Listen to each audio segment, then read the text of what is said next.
our part of Wisconsin here in southeastern Wisconsin, and of course around the country as well. Some major developments happening. We'll do a quick whip around of a couple of the things that we're following, and here locally, at least in our viewing area for Fox 6 in Milwaukee, the story of the day is snow, and we give you a sense of just what we're experiencing here from our handy-dandy weather experts leaving up their graphics for us. It was a tale of where you lived, what you got this morning. As you can see right now, just past noon on this Monday afternoon, the snow has made its way east across Lake Michigan, going to impact Michigan and northwestern, Indiana still quite a bit with those bands of lake effect snow. But it's what we got earlier today that has been absolutely alarming for many people in a very specific area here. Here are some of the snow totals built by our weather experts for Kenosha County specifically. And look at the difference as you get closer to Lake Michigan or farther away. Bristol right on the fringe where maybe they got a trace, but you get west of there and there was nothing. And that was the case for Milwaukee as well, waking up this morning.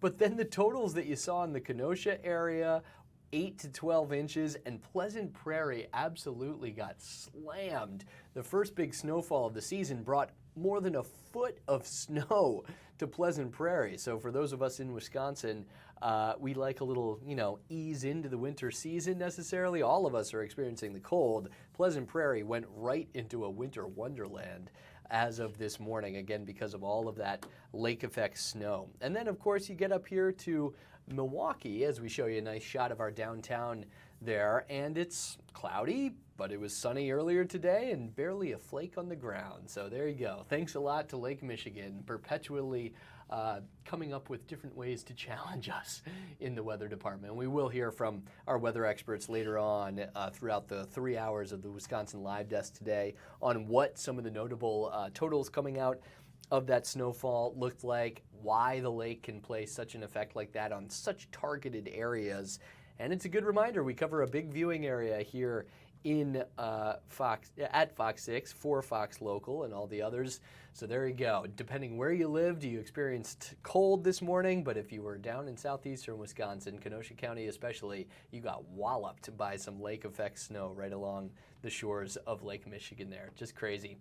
All right, some of the other things that we are tracking here for you at this hour. Let's give a live look at Lambeau Field because it's game day, and you can see the scoreboard is getting ready there. You can just make out some of the animations they're running in Titletown for a big matchup tonight. Monday Night Football comes to Wisconsin with the Packers playing host to the defending Super Bowl champion Eagles tonight.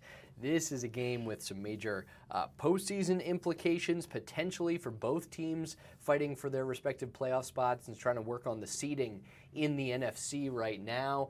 And of course, there's plenty of history between these teams as well. They played twice last season, the first game of the year down in Brazil, and then what turned out to be the last game for the Packers in the playoffs as the Eagles won both of those games, including the playoff game, on their way to the Super Bowl title last year. Hasn't necessarily been as strong a year for Philadelphia so far, but they still find themselves 6-2 right now, which is just behind the Seahawks and Rams for the best record in the NFC. They could match those teams with a 7th win tonight over the Packers.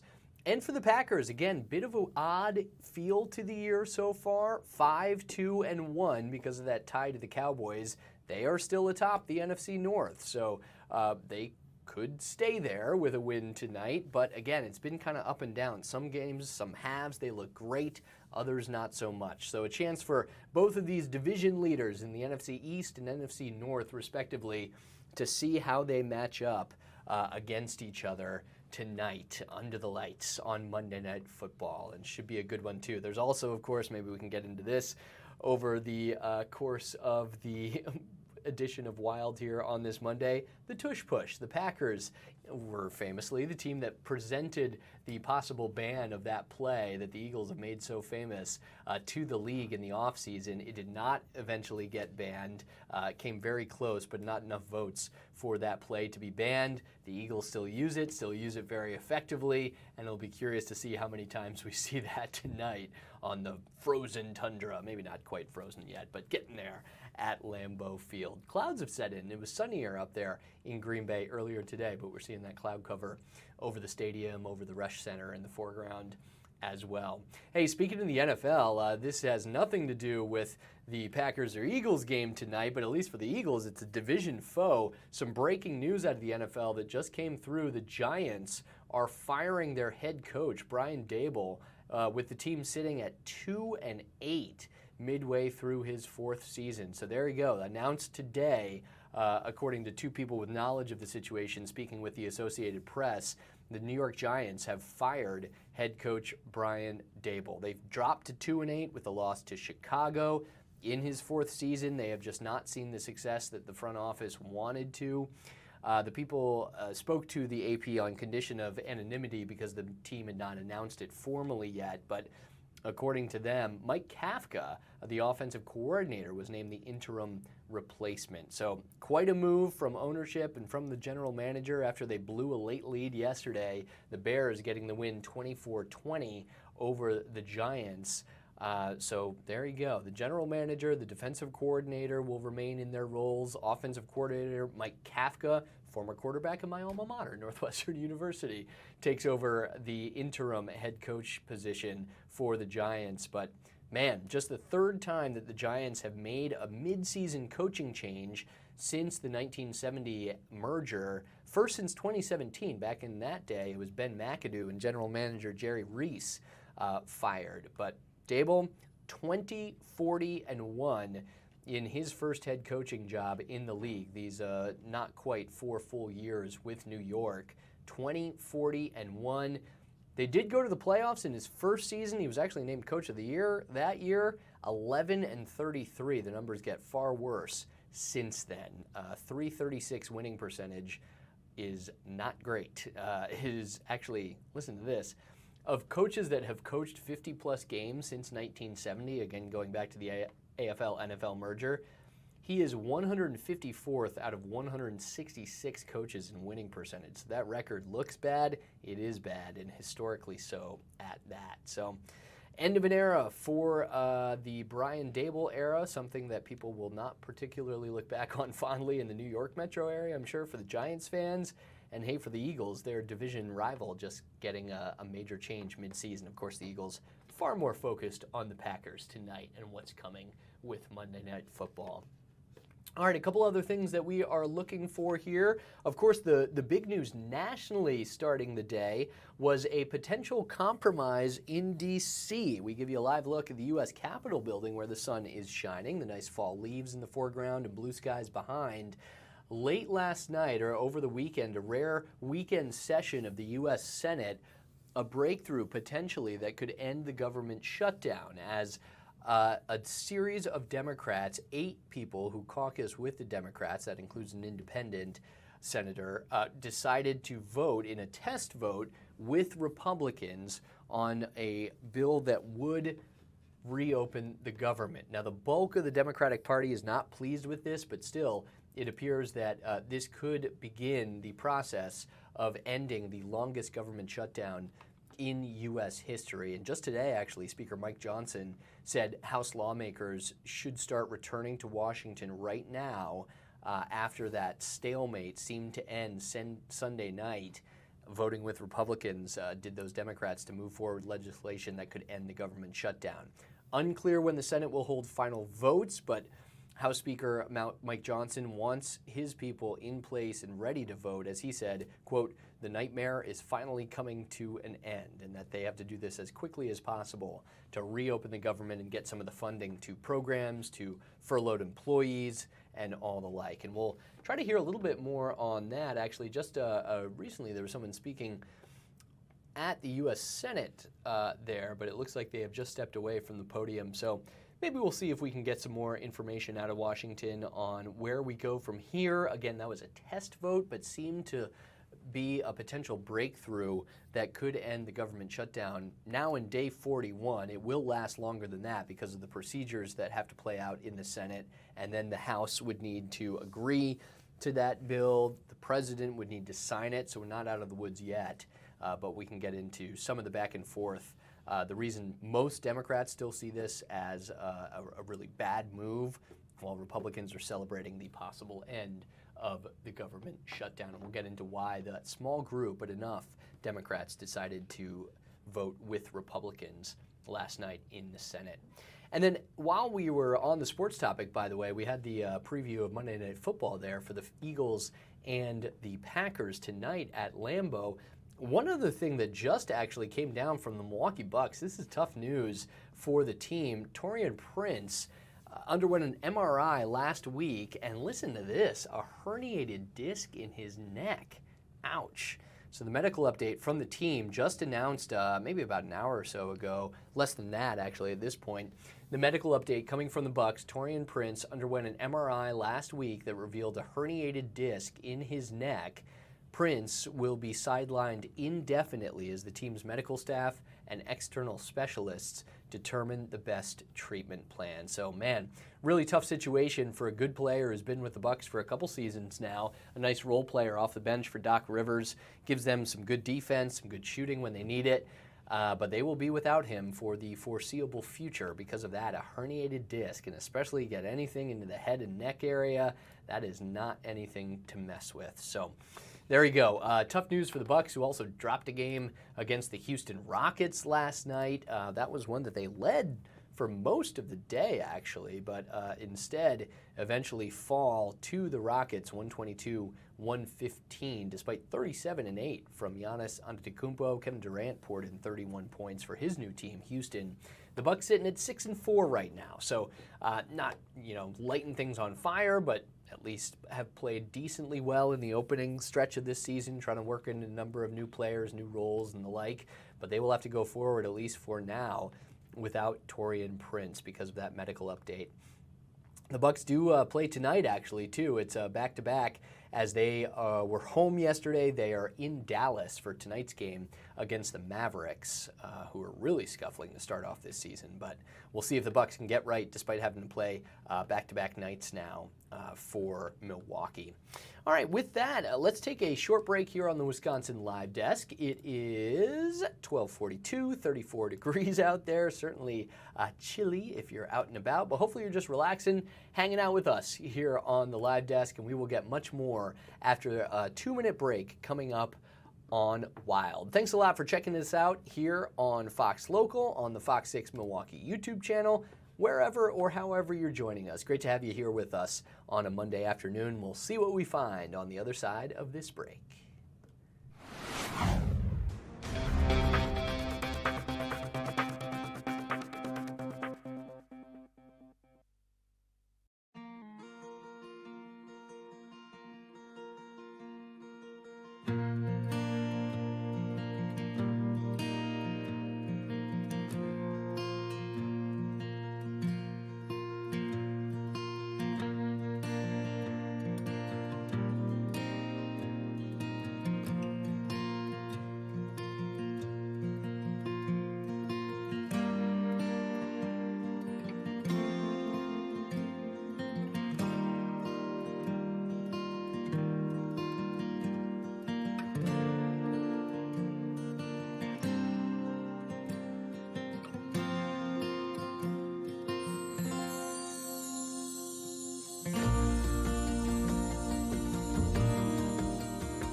This is the Wisconsin Live Desk.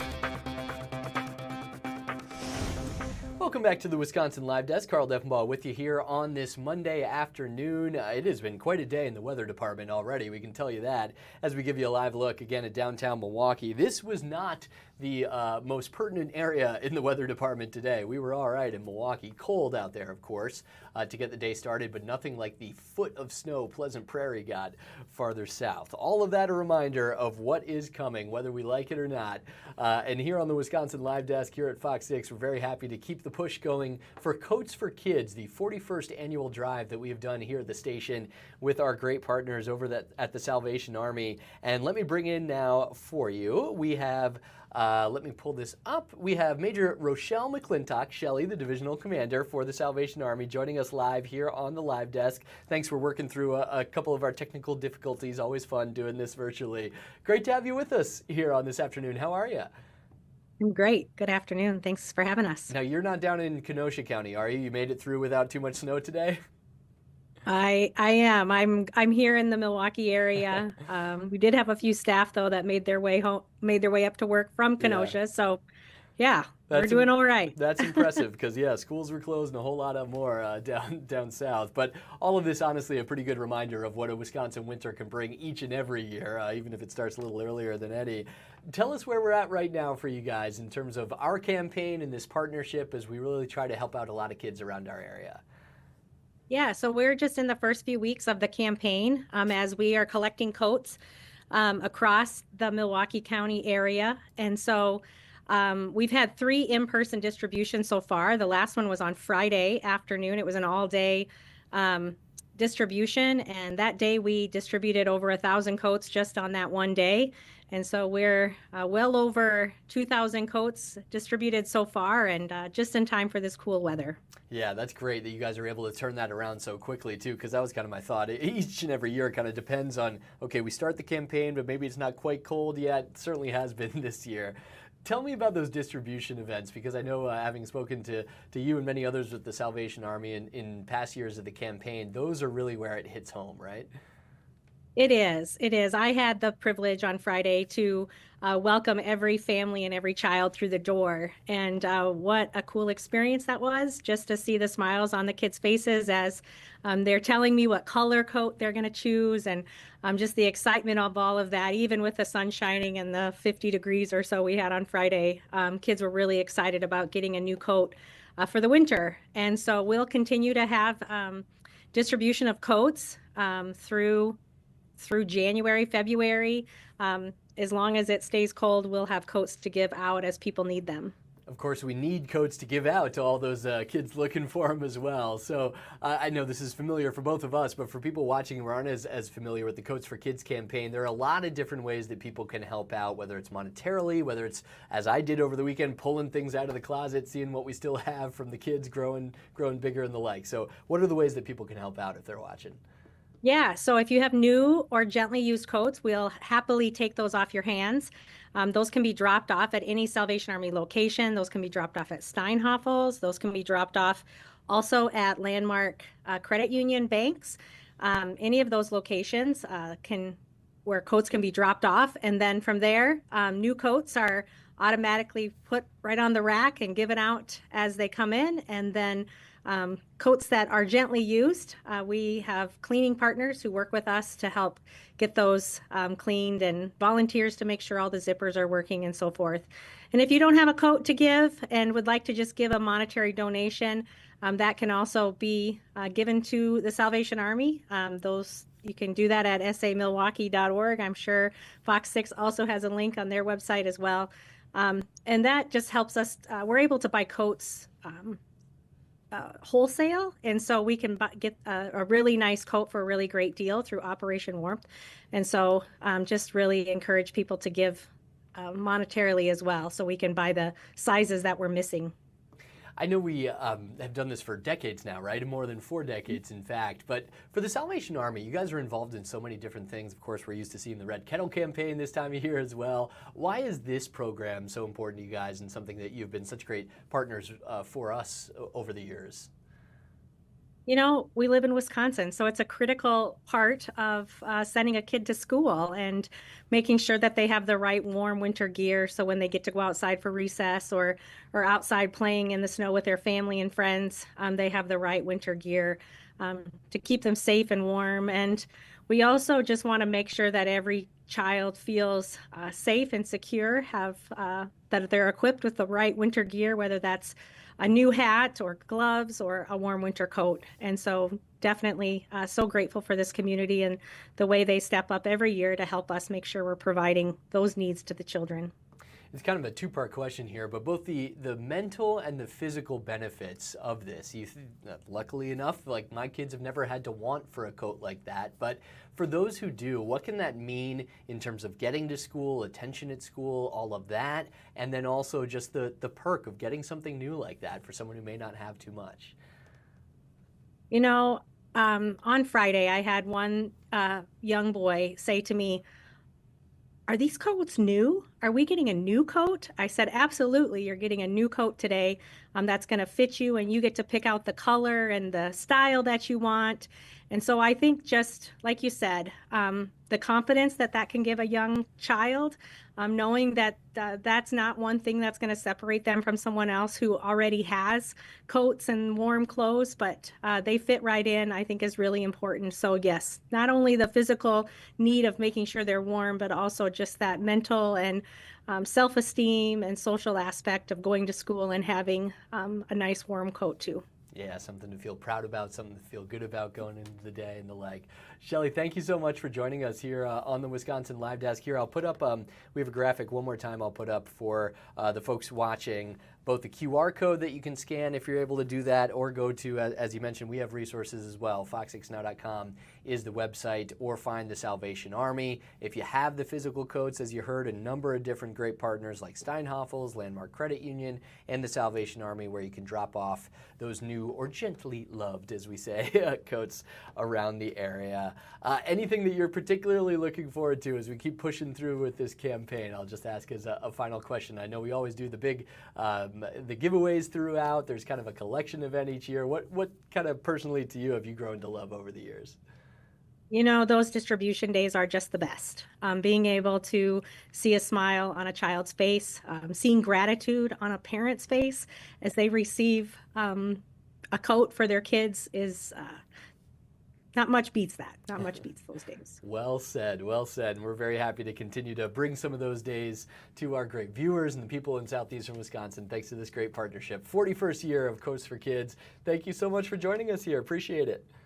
Thank you so much. Have a great day. Yes, you as well. I think a lot of people are having better days because of the work of the Salvation Army and that partnership, again, going back more than 4 decades here at Fox 6. Pretty cool. Started as Candella's coats way back in the day with our former chief meteorologist, Vince Candela. Continues on a bit of a legacy that he started and is still going strong all these years later. All right, we give you another live look outside at Milwaukee. Here, let's get you a different view since we've had this shot for a little bit. How about the City Center camera there, looking at City Hall and that flag? Man, not only is it cold outside, but that flag is almost completely horizontal in the wind. So, hey, if there was ever a time to be reminded how much people in our area, and kids especially, need a good warm coat for a Wisconsin winter, it's a day like today. Even if you're in Milwaukee, not down in Kenosha County where all the snow came down, either way, something needed for so many, and we can help support that throughout our viewing area. All right, we will be back in just 120 seconds on the Wisconsin Live Desk. Thanks for watching on this Monday.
This is the Wisconsin Live Desk. Happy Monday, everybody. Carl Deffenbaugh back with you here on the Wisconsin Live Desk, 1256. Still just 34 degrees out there. We give you another live look from our Esterbrook Park Tower camera. There it is. We'll get to the U.S. Capitol building in just a second. Those clouds have settled in after most of us got a lot of sunshine here this morning, but the lake can be a tricky mistress along our shorelines here, and Lake Michigan dumped a whole lot of snow in Kenosha County especially. We're going to hear from our weather expert, Stephanie Barrichello, in just a little bit. She's getting some numbers for us on just how impactful that morning snow was. All right, now we give you that live look at the U.S. Capitol building that I was planning for, because the work continues inside of the building today with senators debating what could potentially end the government shutdown, though there is still a lot of work to do. And let's listen in. This is apparently Bill Cassidy, Senator from Louisiana, there discussing the government shutdown and what it means when it comes to the actual health care issues that were the topic of discussion and contention for so long. Let's listen in to the senator now on the Senate floor. Well, the golden rule. He who has the gold makes the rule. Under the enhanced premium tax credit going to insurance companies, the insurance company makes the decision. They decide what care you have, where you get it, and how much you are charged. When you have a pre-funded flexible spending account, the patient makes the difference. The patient makes the decision. She decides where the dollars go. I always use the feminine because women make 95% of healthcare decisions for themselves, their family, for their spouse, for their boyfriend. I always chuckle. Guys are the stupidest thing in the world when it comes to their health care. Maybe a couple other things. But the people that care about this are typically women, and so I speak to her. And does it lower cost? Under the enhanced premium tax credit, there's really minimal incentive for the insurance company to attempt to lower cost. So therefore, as costs go up, so do premiums. On the other hand, under a pre-funded flexible spending account, you empower patients to shop, which drives competition. One example, I was once stopped on the street by someone who had seen one of my talks, and she goes, "You talked about using cash or using my flexible spending account or using my health savings account to buy something." There was a MRI ordered for my son's shoulder. My deductible was $5,000. The MRI was going to cost $2,000. I was going to have to pay $2,000 for my son's MRI of his shoulder. And I said, "Wait, do you have a cash price?" "Oh, well, your cash price is $600. If you don't want to go through the insurance company, your cash price is $600. Now, the typical Obamacare plan has a deductible anywhere from $3,000 to $6,800. So if we're talking about an MRI costing $2,000, you're still within the deductible. If you have a flexible spending account, you're not paying for that out of your pocket, you're paying for it with your flexible spending account, and you can ask, what if I give you cash instead? And they'll give you the lower price, not the higher price if there's a lower cash price than there often is. This turns that woman, that family, into an informed consumer, and that begins to drive down the cost.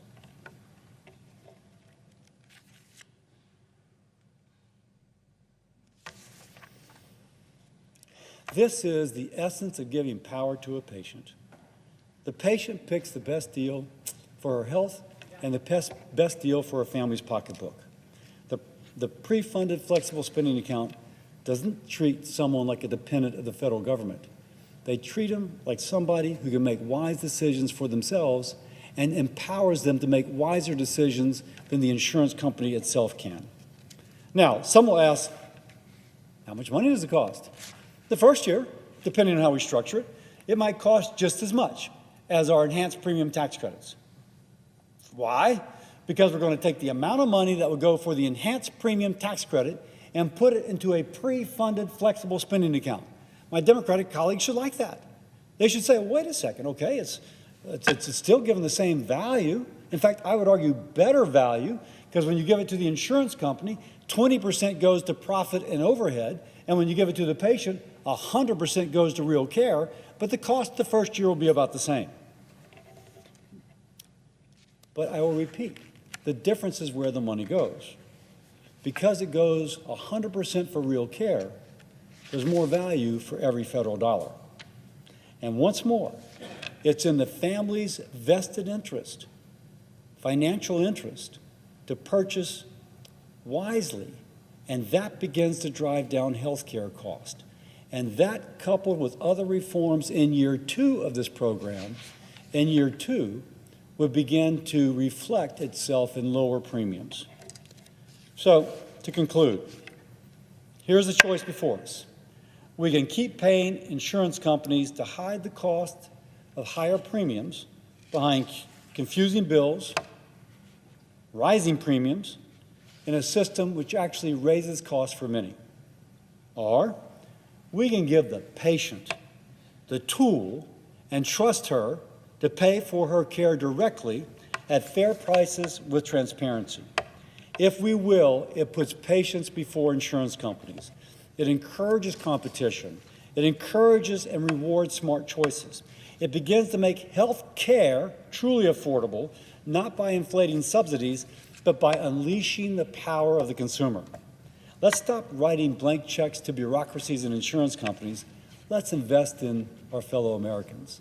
If you will, invest in you. As we're hearing, Republican Senator Bill Cassidy, also a former physician before a senator there, debating the health care issue that was at the crux of the government shutdown. Democrats hoping to push for the extension of subsidies in the Affordable Care Act, in addition to this moment of funding the government, while, as you're hearing there from a Republican like Bill Cassidy, also with his expertise in the medical field, he does not think that the extension of Affordable Care Act subsidies is the way to go, instead of going more in the private insurance fund. So the back and forth continues, even as there is at least a bit of a light at the end of the tunnel that the government shutdown could end. The healthcare issue was such a core topic and will continue to be debated whether or not the shutdown does end this week going forward. So there you go, the Republican making his case for his views on what should happen with America's healthcare system. All right, while that continues in Washington, we want to get back locally to what we, many of us went through. I was about to say what we all went through, but certainly was not the case for much of our viewing area. But if you did go through it, you sure know. Let's bring in our Stephanie Barkello joining us now, our weather expert. Steph, we got to lower the camera a little bit there for you. Yeah. Are you wearing extra high heels today? I don't even have my heels on right now. All right. Well, I'll just go like this. There we go. Yeah. Oh, it's because we're sitting. We sit for experts. Gotcha. So take a knee or whatever you say in sports, right? Right. Hang out with us for a little bit. Boy, you guys have had a last 24 hours or so.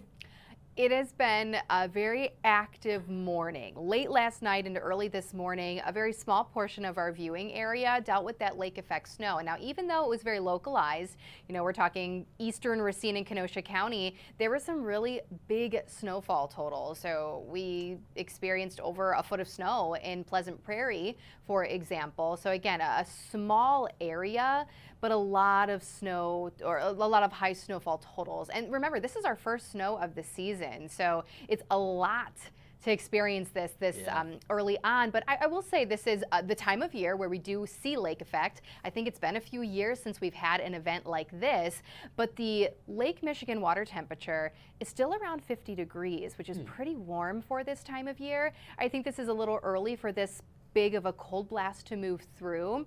But still, that's the #1 ingredient you need for lake effect snow, is that temperature difference. So air temperatures, remember late last night and this morning were in the 20s, and then on top of warm Lake Michigan waters of about 50 degrees. And then the wind, of course, is huge too. Wind direction is what actually pushes these bands into parts of our area, the Chicago area, Northwest Indiana a lot of times sees these lake effect events. So we had all of the ingredients, and now the strength, I will say, the intensity, we have to watch something called fetch. And that's the amount of... That's so fetch? That's so fetch, I know. It sounds so trendy, doesn't it? But that's basically, you know, the amount of time that this cold air is over the warm water. So think about how some of this colder air moving in from the north continues to move over Lake Michigan from north to south. That's a decent amount of time that allows these bands to really strengthen. So a lot of times when we have strong lake effect bands, which is what we experienced, we have snowfall rates of 1 inch per hour, which we did see in a handful of communities, if not here, then down south in Chicago. So whether you wanted that science lesson or not, there you go, Carl. I always want a science lesson from you, Steph, and I know, especially as a meteorologist in the Great Lakes, that lake effect snow is probably the single, maybe most fun, most frustrating at the same time thing to predict and forecast. Since you have the models and the numbers that we can get to, I have the pictures. How about this? Our wonderful producer back in the booth, Delaney Reed, put together some of the pictures that our viewers have sent. So let me get this up for you here. This is Mary in Racine, a nice, dusting of snow there. Looks actually picture perfect in that one. But so Racine wouldn't necessarily have gotten like the massive amounts of even just a few miles farther south, right? Yeah, Racine, I believe, was just below 6 inches. I mean, that's still huge for your first snowfall, but it really was, you know, say the Wind Point area down south to about Pleasant Prairie that saw some of the highest totals. Yeah. I don't know if you have access to my graphics or not, Carl. I do actually. Hey, how about that? If you really need specifics, Lisa Michaels, one of our meteorologists here, kudos to her. She made this graphic and it really pinpoints the spots that saw, you know, the highest totals. This and one? Again, yes, that one. Isn't perfect. that perfect circle of Pleasant Prairie? Right? Explain that. Exactly. I don't know. Just probably an area that had one of those higher snowfall rates, maybe even some thunder snow because this was convective.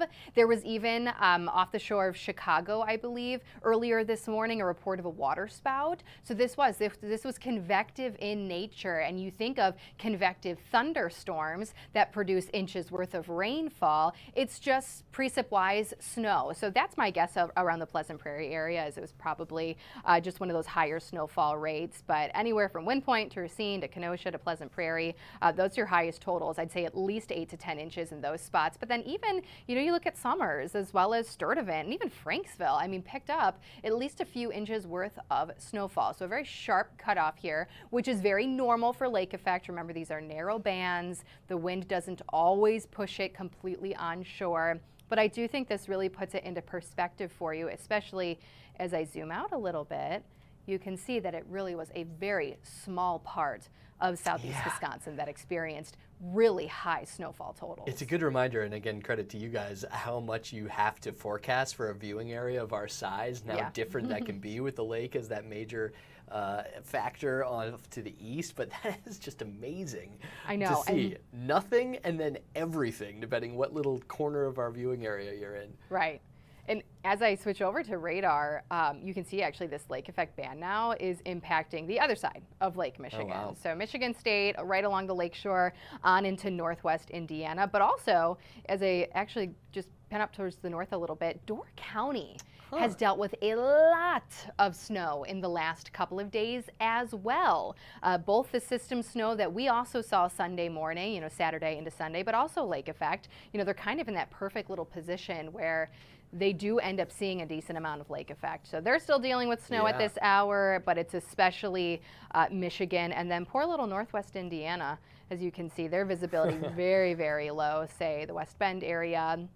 South Bend area, excuse me. Yeah. Hey, now that's where I used to work. We love Northwest Indiana, don't we, Carl? They certainly get their fair share of snow, that's for sure. Hey, quick question, since you were mentioning Door County, it looks like Green Bay may be just dodging it. The Packers play tonight. Is there some concern about that, or they seem to be just clear of any major impacts for the game? You know, they could maybe see a few flurries here in the next couple of hours, but no, they should be fine. Yeah. There is a little bit coming off of Lake Superior up towards the north across the UP. I guess we might have to watch some of that. Maybe a few flurries come game time. Yeah. But no, honestly, if you're going to that game, you need to bundle up. Well, that's what I was going to say too. I mean, cold. cold for sure, but then the wind, that can also affect, you know, kickers and the like. We'll see. Yeah, I think it's going to feel a little bit more like the frozen tundra tonight. For sure. All right, let's get back to some of the pictures since our viewers are so wonderful here. I always love the patio furniture. This is again from Racine. Ruth N sending in this. Who knows? Maybe they are. Actually, I think that's a hot tub, right? Oh, Never that looks mind. like a I thought hot it was the chair threw me off, but yeah, that's a hot tub cover there. They just need to open it. I popped the top. That's the It's best way to fine. enjoy it, right? The snowflakes falling while it's still nice and balmy. And then this is for you, Steph, the animal lover. Oh. Diana S. in Kenosha. I love when dogs are the measuring tool. And I promise I mean that in a good way. Yeah. I love, on snowy days, my dog, I have a miniature dachshund for those of you who don't know, so she is very, very tiny. It's my favorite thing to take a picture of her poor little legs in the snow. Don't worry, she doesn't stay out long. Bring She me hates the back snow. in. But she's such a low little dog. Even a couple Yeah. inches is too much for her. What else do we have here? Andy B and Racine, clearly after they did the shoveling, so kudos to them. Yeah, It looks good like the work. roads were finally clear, sidewalks as well at that point. Quite a bit there. Here's what I was thinking, the patio furniture. Oh, yeah. I mean, that is, although, wait, is that also like a pool behind them? Oh, it looks like, oh yeah. You know? What? I think it is. What are all these people with these great water Wow. features? Hot tubs and pools all over the place? We need these people's contact information. That's also just like a perfect snow cone on top of I that know. table there. That's great. All right, one more for you, Steph. Let's see what you find here. The first footsteps through the first snow from Miranda, or at least someone in her family in Racine as well. Schools were out for the Kenosha Unified School District, which I'm sure makes sense given how much got down there and Yeah. having to bus kids around and whatnot. We certainly have early snow like this. I think it was more, we usually get like kind of a taster and then we'll get our big snows. I think for those Right. people, it's like, man, we got a foot right off the bat. I know, and I even saw multiple videos and pictures of people using their snow blowers, and kudos to them, because to have gas ready to go in your snowblower is huge. Thanks for heeding the warnings. But again, lake effect is just so tricky because a lot of the times it does stay out over the lake or it heads south into Chicago. So this is one of the events that, yes, we did deal with here locally very early in the season. I mean, this weekend I was still raking leaves. I know, same. And I know I'm not alone there. So I will just say, as a point of caution, tonight those temperatures are going to drop below freezing again. So anything that isn't cleared is going to become icy. But we have warmer temperatures mid to late week. So I do think a lot of this will, of course, eventually melt, but we'll really start the melting process by Wednesday as we see sunshines and likely those areas more so 40s, but the rest of us will start to see 50s starting on Wednesday. Crazy. All right, Steph, I know you're going to be back with Ben Handelman later. He loves to nerd out with you about the weather as well. So thank you very much for carving out a little time with us. Your single greatest fun or frustration about forecasting the weather in Wisconsin? Oh, I think any type of snow event is just terrifying. There's some extra pressure, right? Everyone's hitting you up. Yeah, snow is the type of thing where you always have to watch it. Yeah. Even up until the hour you can see a shift. So yes, that's what keeps you on your toes. Yeah, because even I could say you would know this better than me, but even the end of last week, we were talking about, the trace amounts, the flurries that we got in the Milwaukee area, just a little like dusting over the weekend. This wasn't on my radar, so to speak, and then all of a sudden it's just like boom. And kudos to you guys, because that was because I checked out. By Sunday, you guys were talking about it all the time. I was just not paying attention. Yeah, that's the way weather is. Always got to watch it. And it changes by the moment. That's why it's great to have a weather expert. All right, Steph, thank you so much. Appreciate it. We'll see what she has for us a little bit later on in the Wisconsin Live Desk. For now, though, we do have to take a quick break here. 2 minutes. We'll be right back with some of the other news of the day. And really in Wisconsin, that news is the snow, at least for parts of our viewing area today. That's coming up after this on Wild.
Wisconsin Live Desk.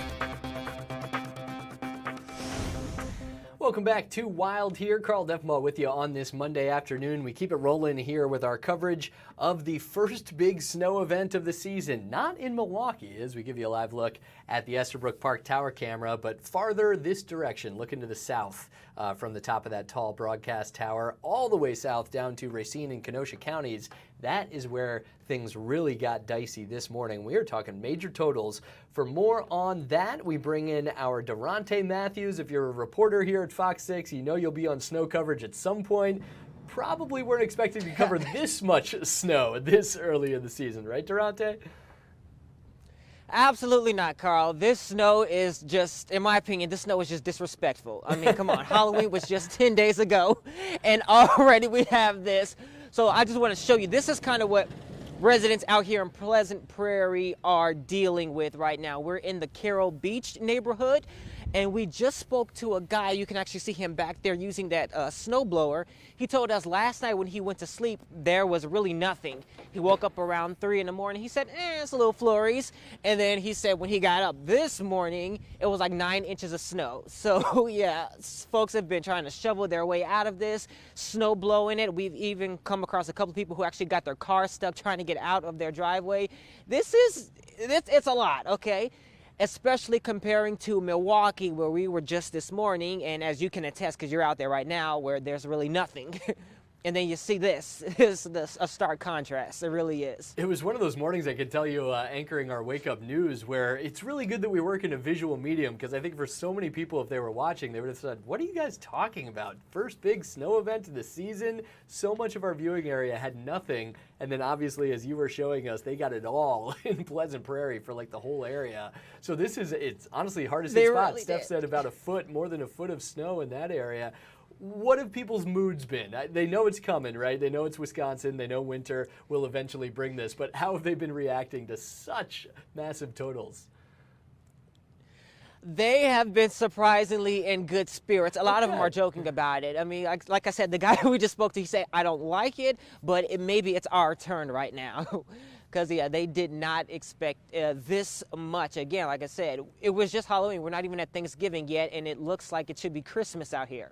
Yeah, it's just wild to think about, too. Now, let me ask you that, because, yeah, we've certainly had snow on Halloween. I remember one a few years ago where there was a whole lot in Milwaukee as we were all trying to go trick-or-treating and the like with the kids. But is this, I imagine a lot of people were still doing fall cleanup, too, right? I see a lot of trees without the leaves on them. So this combination of dealing with the end of fall and all of a sudden in early winter, how did that go for folks? You know, I'm not really sure they know how to deal with it right now because it's one thing after another. Like I said, so we spoke to somebody. He said they were just raking their leaves because, you know, this was not here yesterday. And like you mentioned, there are a lot of, you can even see the trees here. Some trees are naked. You know, the leaves are still dropping. The other ones, very fall-like. So a lot of folks were out here doing gardening, you know, raking up leaves. And now they're like, oh, we have snow. So now we have to do this on top of it. So it's like, you know, what do we do? How do we tackle what first? Just crazy. All right. In terms of the snow, too, was it kind of like a wet snow? It seems like it's kind of heavy there in terms of what that truck behind you was pushing. Yeah, so at the bottom is really slushy. I almost slipped a couple of times. I wasn't going to say that, but yeah, it's slushy toward the bottom, but a lot on the top. It is getting really heavy. We keep it real here on the Wisconsin just look at that guy Live back Desk. there. It's flying out. Unfortunately, I wasn't trying to be that real, but yeah. Yeah, right. Hey, Almost, you're in good company. We had our other reporter, Bowen Kudrovich, was out for us during Wake Up this morning. We at the studio, as well as apparently our viewers, noticed his lack of gloves because we got a couple calls, couple emails like, can we get that man some gloves? And Durante, I see you as well. We're here, man. You got to be ready for it in Wisconsin. I don't know what you're talking about. there you go. What are you See, talking you're about? I mean, covered. gloves. You're good to Gloves, right.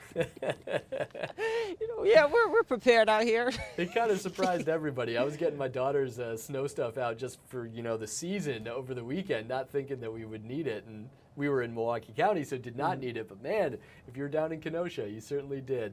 All right, what else are you working on the rest of the day? Absolutely, and the funny thing is Go ahead. the funny thing is it's not too cold out here. There's just a lot of snow. But you see, I'm out here without a hat, and I'm just fine. So I guess different strokes for different folks, really. But no, I think mainly the issue was the snow versus the cold. Yeah, and Steph did warn us too. I guess overnight it'll get below freezing, so it's a good thing that people are clearing their driveways and everything now, because then it'll turn into some of that ice that might get you. Right, yeah. So yeah, coming up for you tonight, yeah, I'm gonna bring to you a couple of interviews that I've done with some folks. Okay, I look crazy just with one glove on right now.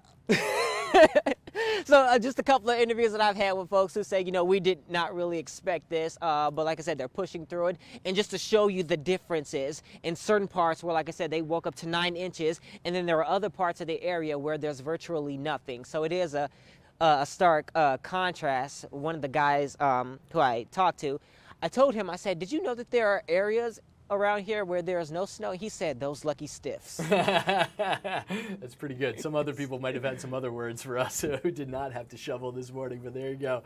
Hey, you'll appreciate this. We get into our inbox here at the station, we'll get like PR pitches, story ideas, things like that. I just got one from a garden company that says, winter is coming. Well, that's outdated. Winter has already come if you're down in Racine in Kenosha County. Celebrating the holidays. We found it, my man. Thank you very much. Right. All you can do sometimes is laugh No problem. when Mother Nature treats us like this, right? Durante Matthews down in Pleasant Prairie, the hardest hit of a hard-hit area. We'll look for your story later today, my man. Thank you. Thank you, Carl. Love to see him at least having a little bit of fun with it down there, as I'm sure a lot of people woke up and said, what the heck, we got to deal with this now? Make sure we have the shovel, the snowblower all ready to go, but clearly, at least in that neighborhood, they did. All right, we are going to take another short break here on the Wisconsin Live Desk. Couple minutes, we'll be right back to it with much more to come right after this.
Hey, Carl Deffenbaugh back with you here on the Wisconsin Live Desk on this Monday afternoon. I want to get to something while it is up as quickly as possible here. This is the mayor of Chicago, Brandon Johnson, who's been taking some questions from media members about ICE enforcement operations in his city. This has been a back and forth between the Trump administration and both the mayor of Chicago, the governor of Illinois, J.B. Pritzker. So let's listen in to what's happening down south. Do, and as you said, the number of 911 calls is dropping.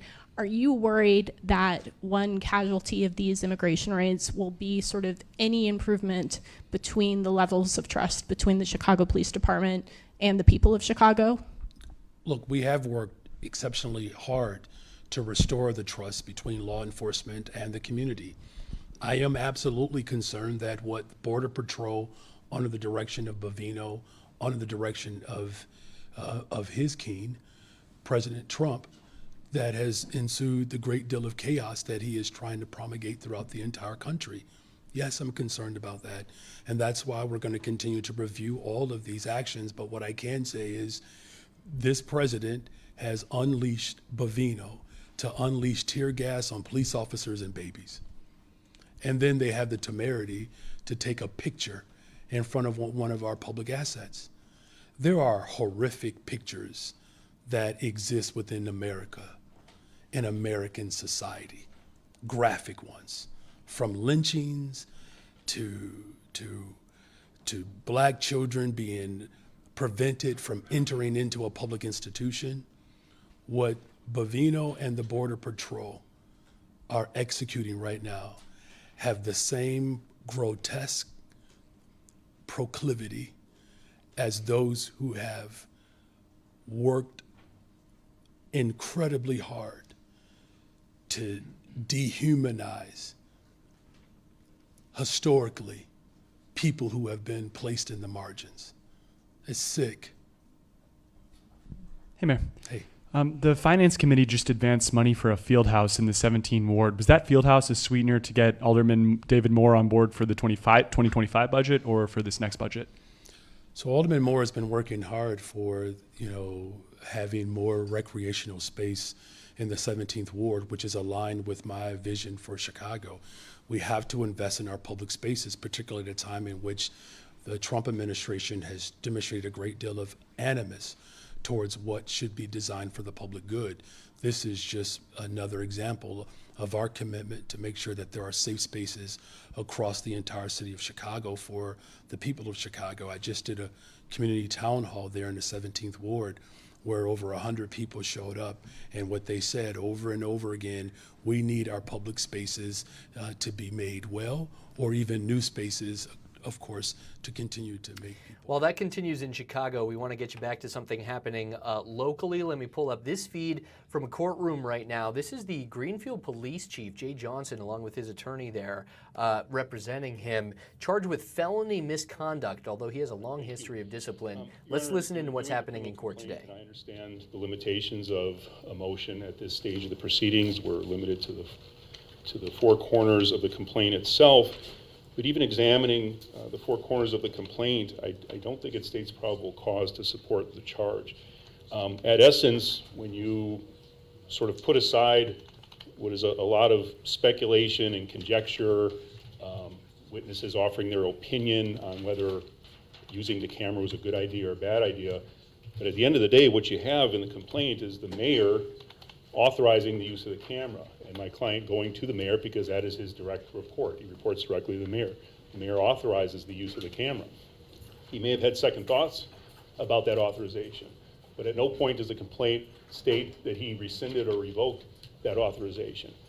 The counsel for the city of Greenfield, city attorney, expressed some concerns about vague legal concerns that he had about using the camera. But again, at no point was that authorization to use the camera rescinded or revoked. The city attorney may have offered his opinion that it was a bad idea. Every day people don't listen to their lawyers, believe me. From there, Your Honor, we have Detective Fletcher and Detective Simons essentially working together with their IT person to have this camera installed. At no point did Mr. Johnson order anyone to do this. In fact, he followed the chain of command. He went to the mayor and got that authorization. There's a great deal of focus on my client expressing concern about safety concerns with his ex-spouse. And what the district attorney in the complaint is essentially interpreting that as, or offering a legal conclusion of that based on, is that this was solely for his own personal interest. When at the top of page 9 of the complaint, once the camera is installed, you can see the live feed and it's pointing directly at his driveway, and it shows his police squad that's parked in the driveway, which is city property. So it's clear that the most reasonable inference to draw from that, and what's clear from a full reading of the complaint, a fair reading of the complaint, is that he's expressing these concerns about his ex, and at least in part because he's wanting to protect the city property that's parked in his driveway. The camera's parked the camera is pointed exactly where he expressed those concerns. He was open and honest about it. He didn't do it in secret. He did not order a subordinate to go and do this and not tell anybody. He went directly to the mayor. He talked to Detective Fletcher. Detective Fletcher assigns it to Detective Simons to have it installed. Once folks find out about it later on, certain other folks who are not involved, they make him an offer essentially to resign his position, which he declines that offer, and then a criminal investigation commences.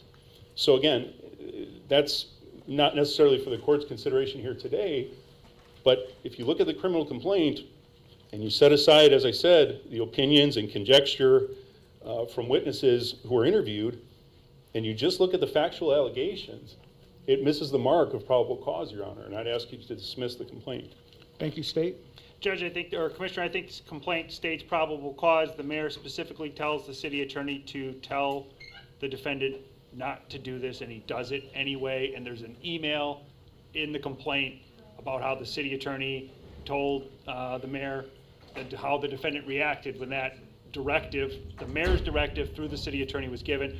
Further, even if it wasn't a directive from the mayor not to do this, he at least misleads support staff in the department saying the mayor okayed it. So Fletcher would give Simons the directive and they tell them to keep it on the down low. Within the department, they change the username and password so only a select few will have knowledge of how to access the feed of this camera, which I think indicates a dishonest advantage. There's no dispute. He's a public employee. There's no dispute. He gave a discretionary directive. Certainly, the complaint does list out many dishonest things that, even if not explicit, were implicit in his directives to his support staff, and it doesn't have to be solely for his personal benefit. It just has to be for the personal benefit, not solely for the personal benefit. And the complaint certainly indicates that the defendant's actions were for his personal benefit, at least in part. So the complaint states probable cause. Thank you. The court has reviewed the criminal complaint, and in the light most favorable to the state, the court has found probable cause. Some of these issues are outside the scope of what I need to review. Mr. Johnson, I've reviewed the criminal complaint, sir. And count one, you're charged with misconduct in office, inconsistent duty. This is a Class I felony. You may be fined not more than $10,000 or in prison not more than 3 years and 6 months or both. Do you understand the penalties and charges you face today? Yes, Your Honor. You have an attorney, Attorney Manning. He's here to represent your interests. You also have a right to a preliminary hearing. One will be scheduled shortly. State as to bail. $5,000 signature bond, Commissioner. I filed a no contact order with the court. I provided no copy of that no contact order to the defendant through his lawyer before the case was called. I'm also asking for a no firearms condition of bail. Commissioner, I think if the court looks at probably the bottom third of the criminal complaint, I have some real concerns about the defendant's actions after he was placed on administrative leaves, or actions that have been attributed to the defendant, calling, making what I would consider to be somewhat threatening statement to the Greenfield Police Department after he was placed on leave. The voice in the call was identified by 5 people there. I think the online postings, which can be interpreted in a couple of ways, certainly could be interpreted as threatening. So I have some concerns about the defendant's possession of firearms at this point, Commissioner, based on his actions that have been attributed to him since he was placed on leave. I think those are appropriate conditions. Defense. Your Honor, we don't have an objection to the no contact. We do object to the firearm prohibition. Your Honor, again, this is a case involving alleged unauthorized use of a camera. This is not a case of violence. This is not a case of threats. Mr. Heitman included some of these posts and other things at the end of the complaint. I don't view those as threats. I think you really have to twist those words around quite a bit to construe anything in there as remotely threatening. This voicemail message has not been substantiated. But setting all that aside, Your Honor, my client has dedicated his life to being a law enforcement officer. He's chief of police. He has dedicated himself to protecting the community. He should not be deprived of a constitutional right and the right to protect himself and his family and his home, especially given his position as a law enforcement officer. So, Your Honor, there's just no basis to deny him the right to possess firearms. Is he still in any type of capacity of law enforcement? He was placed on administrative leave at this time. That's my understanding too, Commissioner. If the court's not inclined to grant, because he's not acting as a law enforcement officer currently, he's not serving as a law enforcement officer currently, the compromise I would be willing is that no firearms outside of his home. Defense? I still don't think there's a basis to have any limitation on his right to possess firearms, Your Honor, but obviously he will comply with whatever the court orders. Thank you. The court is going to set a $5,000 PR bond in this matter. The court will sign the no contact order and put it on the record once it's sent to my queue. It's in your queue. I'm refreshing. I haven't got it, Madam Clerk. There's no case number? It won't. It's not here. Mr. Johnson, no possession of a firearm outside the guise of your duty. You are still in capacity. You're just on leave at this time. So if you're working or you are procuring your assignment again, you can possess a weapon outside of those duties, sir. You're not allowed to possess a firearm or a dangerous weapon. It's not here. I sent it back. You signed it, Commissioner? It's need the case number. All right, thank you. All right, sir, no contact with JAF, Ryan Hayden, Steve Turnicliffe, Scott Simmons, Shannon Riddell, Mayor Michael Nitschke, Christopher Gary, Witness 1, Detective 1, Detective Aaron Bush, Acting Chief Eric Lindstrom, Greenfield Police Department Dispatch Aaron Trzeski, and Chuck Fletcher. No contact in person, telephone, mail, third party, or any social media outlets. Failure to comply with those conditions could turn this signature bond into a cash bail, sir. Please stand by. Oh, your client needs to be booked. He needs to be booked between today at 5 p.m. and Saturday the 15th. It's open 24 hours a day. You need your fingerprint, address, and photograph taken and verified. You will be released, sir. Please stand by. Your Honor, would the court consider deferring on that issue to the trial court on the booking order? And I'm just asking that given his position as a law enforcement officer, so that we can try to work out some kind of an accommodation. State, what's your position on that, sir? Commissioner, I don't have a problem with extending that period of time the court gave to work out something, but I think he's got to end up being booked just like anybody else at this point. So if the court needs to give him another few days to work that out, I don't have a problem with that, but that's my position, Commissioner. Thank you. Madam Clerk, what's the time frame we're getting before a judge? Excuse me? When is this matter scheduled before a judge? I'm waiting on dates now. Okay, once I have a date, I'll decide to give some more time. I got an attorney. 20 days, no. And I will file a substitution.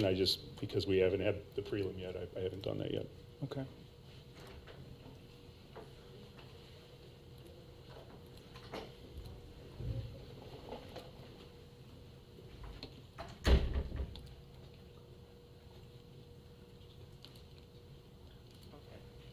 So November 24th, 25th, or December 1st? This is for the prelim? Correct.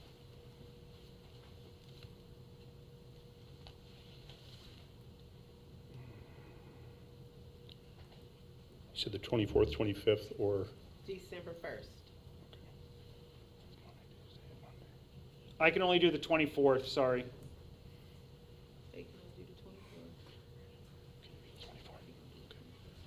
We can do that. Thank you very much.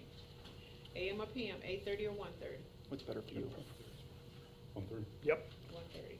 Court is going to grant Mr. Johnson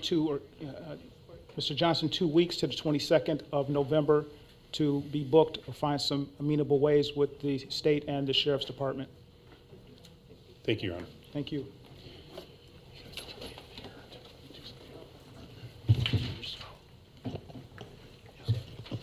Yeah. The next court date will be November 24th at 1:30, set for preliminary hearing in prelim court, room 146 of the Criminal Justice Facility. You may step over by the deputy. Thank you. Hey, Commissioner, can you repeat that date for booking, please? Yes, November 22nd. And Madam Clerk? Well, there you have it. That is the Greenfield Police Chief, Jay Johnson, appearing as a defendant in court in front of that court commissioner with the dates and details worked out there, including you heard that back and forth over whether or not he should be allowed to have a firearm while this plays out. The court commissioner deciding if he is in his capacity as a law enforcement officer, being the chief of police, although he is on administrative leave now, then he could have access to a gun, otherwise not.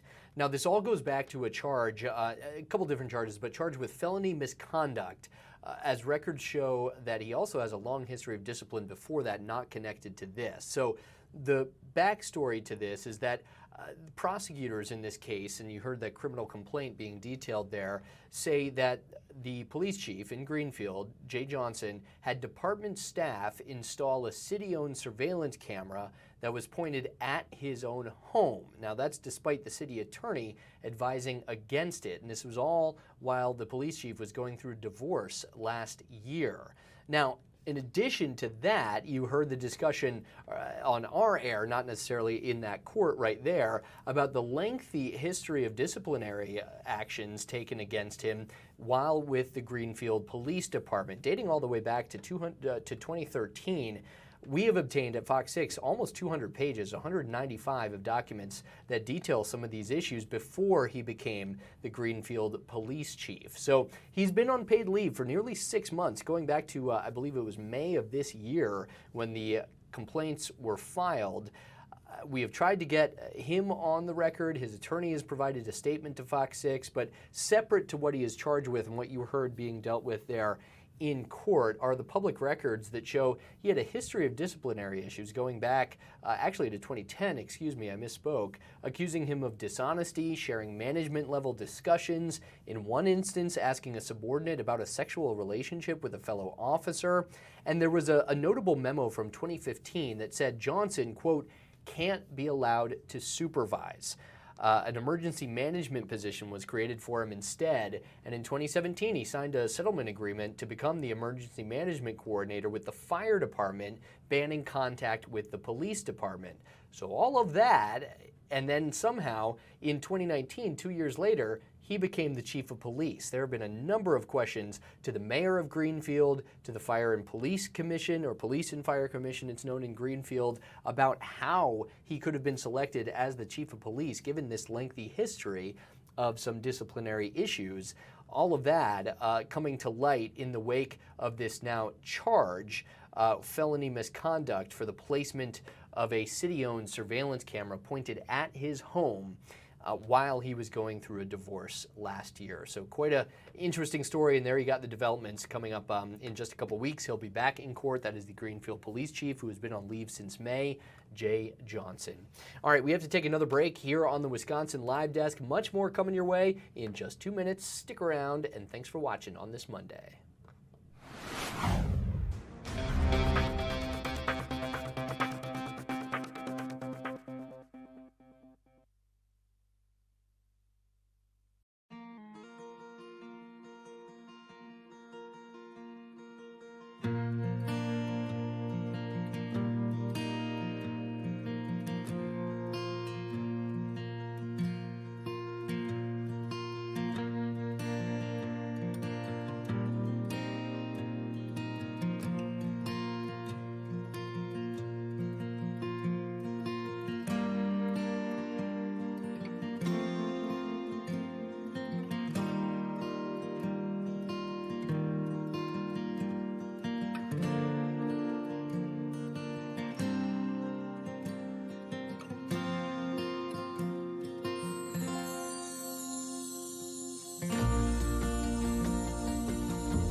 Wisconsin Live Desk.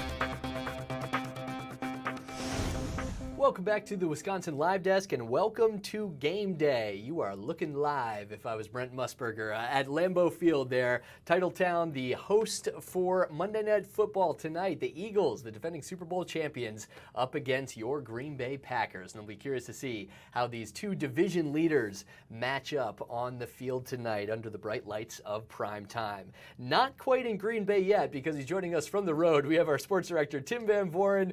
Where are you, Tim? What mile marker are we joining you from? Oh, give me a second here, Carl. We're sneaking up on the Sheboygan Range here, Old Very Wisconsin nice. Sausage on the left side. So I don't see a mile marker yet. I usually can give you those mile markers pretty well.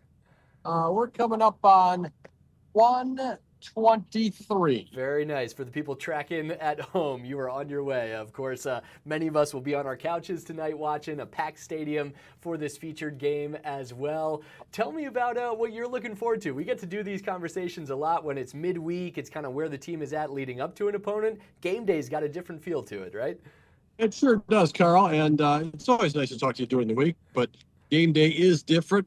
Not wearing a tie too many Wednesdays up there in Green Bay for practice. I think this is a necktie kind of game, though. I think it's really a big game. I know from a marquee standpoint, some in the league and some around the country would say this is the game of the year, the Monday night matchup of the year. I think a little luster was certainly lost for the Packers losing last week to the Carolina Panthers. I definitely would say it's a crossroads game, though, more so for Green Bay than you win this game, you vault right back up into legitimate NFC contention as far as I'm concerned for the Packers. If you lose this game, you've lost a lot of ground in a couple of weeks, and you have a very tough schedule right in front of you in terms of how many games in a short period of time. So big test, I think, for the Packer offense tonight. Did not show well against the Carolina Panthers. Did not show well in its two losses this season, Carl. So it's on the Packers offense tonight to show up against the Philadelphia Eagles and then play it out from there. It is such an interesting year. I'm sure for you who follows us so much more closely than me even, but there are so many moments, either games or halves, when the Packers look like world beaters. They look like absolutely the class of the NFC or a team that could go all the way. And then we have some of the duds in there as well. What has it been like? I know it's not, stretch run part of the schedule yet. What has it been like to try to make what it is with this team this year? Because it feels like every week they kind of give you something a little different. They do give you something a little different, Carl, and they haven't had an easy game yet, right? I don't think they've had one easy game this season, and I think that takes its toll as the season goes along. Maybe the Washington Commanders game, if you go back to week 2 of the regular season, the Commanders, now they've turned out to be a little bit of a dud, and so that's not as impressive a win as it seemed like it was at the time. The Packers have laid some eggs, there's no question about it. But they looked very good in the second half against Pittsburgh. They looked very good in week 1 against Detroit. They had their moments where they turned it on when they had to, say, against Arizona or Cincinnati. So what's it been like? It's been riding the roller coaster, and it's been tough every week. It's been a grinder every week, even from a coverage standpoint. I know from a fan investment standpoint, and I certainly say from a coaching and playing standpoint, Carl, that's what I mean about not having an easy week. They've had to push. They've had to grind. They've not been able to take their foot off the gas any single week along the way here. And that's not going to change, particularly if they lose tonight's game. Then their margin for error in the NFC has shrunk so much over the last couple of weeks. I know certainly when it comes to a grind, that will be the case necessarily for Jordan Love when he doesn't have Tucker Kraft to look to on all those different things. That was the big news, as well as the loss, the injury coming out of that Carolina game.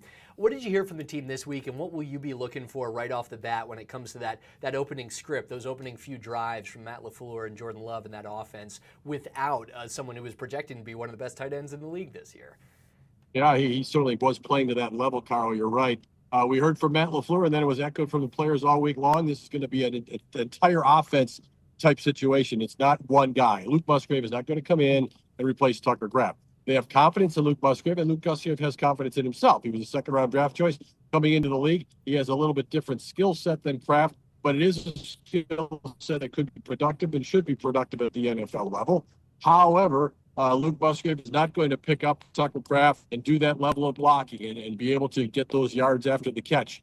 Tucker Kraft is a pretty agile guy, a pretty strong guy. He gets that football and he turns around and he's going forward. That's not Luke Musgrave's strength. He has to catch the ball and go somewhere with it. The ball's going to lead him somewhere in his passing routes. So it's a collective unit. The Packers are a little light with injuries at wide receiver, so that's not exactly what you want. But Jordan Love is certainly on the spot here too. And he was on the spot last time they played a night game. That was against Pittsburgh, and his NFL mentor, Jordan Love, against Aaron Rodgers. Love certainly answered the bell with one of the best things could be as a quarterback in that second half in particular. So the Packers are confident in Love. They're confident in their offense, but that's what this will come down to for Green Bay. They have to get more from other people besides just Luke Musgrave, who is the nominal replacement for Tucker Kraft. How about the Eagles? We've chatted a lot obviously about the Packers, the focus here in Wisconsin. To some degree, it seems like the Eagles are going through a little bit of a similar situation. Good record, leader division, but there's certainly been plenty of questions, right? Including some of the coverage of maybe, let's just say, some receivers not happy with the distribution of the ball, the way the offense has played this year. What do you make of this Philly team at this point in the season? Coming off that Super Bowl title, but not necessarily the same team that won it all last year.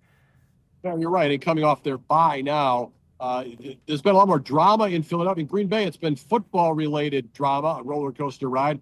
In Philadelphia, off the field as much as on the field, for sure. You're right about that, Carl. And they won some games, then they had a 2-game losing streak. Now they're back in the positive category, and they're coming off their bye. Their general manager, Howie Roseman, is very aggressive, but he went out and made several moves to supplement their roster. That tells me he felt they needed to make those moves. You're not going to give up capital in the middle of a season, multiple trades, unless you think your team needs reinforcements. The Eagles did that. They have some different bodies on the roster now and in certain positions. They won't have Jair Alexander with them tonight. The former Packer is still trying to come back from a knee injury, if he ever will be able to. They acquired him in a trade with the Baltimore Ravens.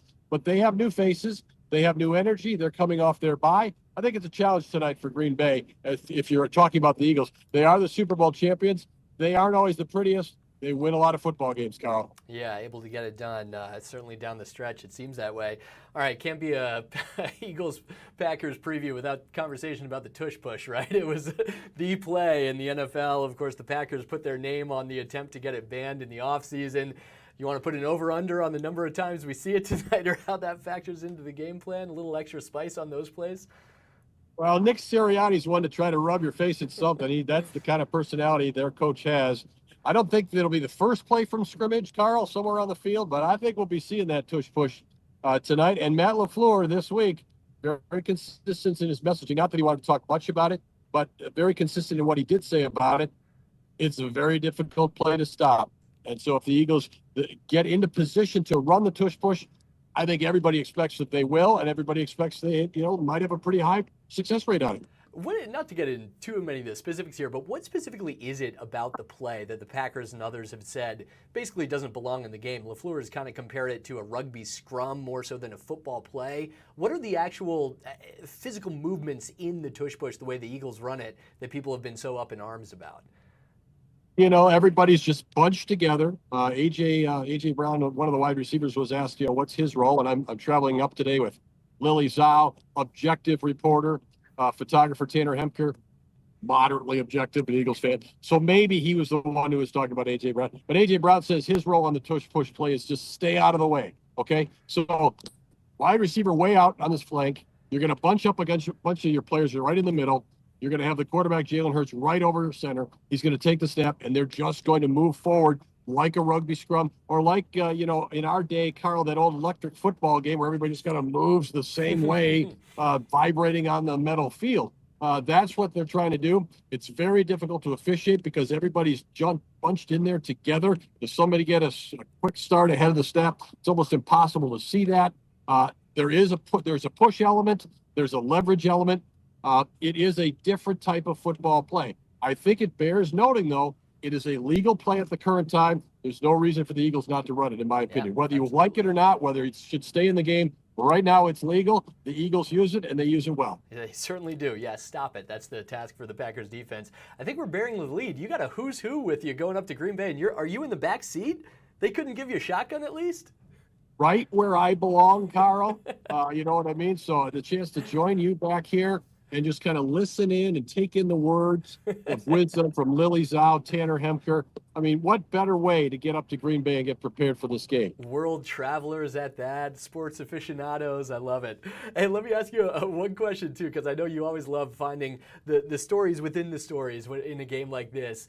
Tell me about a guy like Zach Bond, someone very familiar to Wisconsin fans here, starring for the Badgers, has turned into such an impressive player, specifically with this Eagles team versus what he had done earlier in his NFL career. Is that a story that you just kind of find yourself latching on to, what he's been able to turn himself into in Philly? Yeah, you can't help it, and he still lives in the offseason in the Milwaukee area. He started his high school career at West Bend East, transferred to Brown Deer. He was a quarterback, went to Wisconsin. There were questions about whether he could play linebacker or defense in the Big Ten. Well, he played well enough to get drafted into the NFL, knocked around a little bit with New Orleans, didn't play much from scrimmage, was a special teams player, lands in Philadelphia on a pretty nice contract, has a monster year, lands another very lucrative contract, and has played to that same level again. Maybe not quite as impactful because you just couldn't be as impactful as he was last year with the notable plays, but he's such a solid player for the Philadelphia Eagles. He's such a big part of anything they try to do, and he's really a strong representative of Wisconsin and our area, and a very large concern for the Packers tonight. He's a big-time defensive player by any measure, and he'll be back at Lambeau Field. He'll be kind of fired up for that one. The Packers and Eagles played twice last year, of course, Carl, but they didn't play at Lambeau Field last year. So Zach Bond back in his home state tonight. Yeah, they didn't make you drive all the way to Brazil. You get to go up to Green Bay instead, a little more familiar route. Well, say hi to the gang. That's quite a trio that you're traveling up there with, and appreciate you carving out a little bit of time for us. Excited to see however it plays out tonight under the lights on Monday night, Tim. Awesome, Carl. Nice to be on with you. I'll give your words to Tanner and Lily. I'm sure they were watching anyway on their own devices, but we'll pass them along. They're good company men and women right there. Much appreciated. All right. Take care, Tim. As he checks in from the mile markers near Sheboygan on his way up to Green Bay to go see the game at this location. There you go. A little surprise there. A Lambeau Field. Punched the wrong button. Sometimes that happens here on the Wisconsin Live Desk. Looks beautiful out there. The clouds kind of breaking up. Nice color in the sky, and it's going to be a great one tonight, albeit a chilly one. Tim talked about it being a tie game. I think it's also a bundle-up game up there. Perhaps not frozen tundra territory like we get later in the season, but either way, it's going to be chilly. It is going to be windy for the fans braving the cold inside of Lambeau to cheer on the Pack against the defending Super Bowl champs.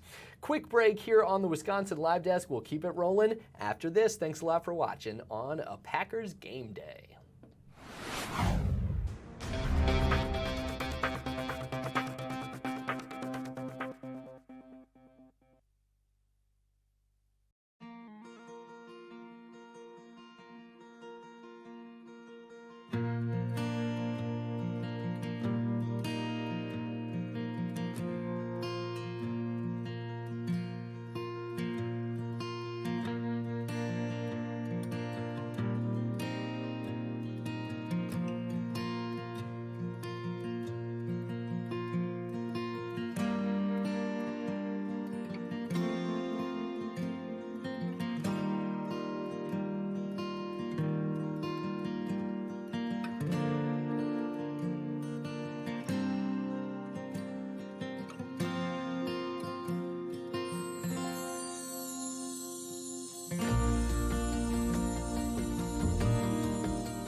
This is the Wisconsin Live Desk.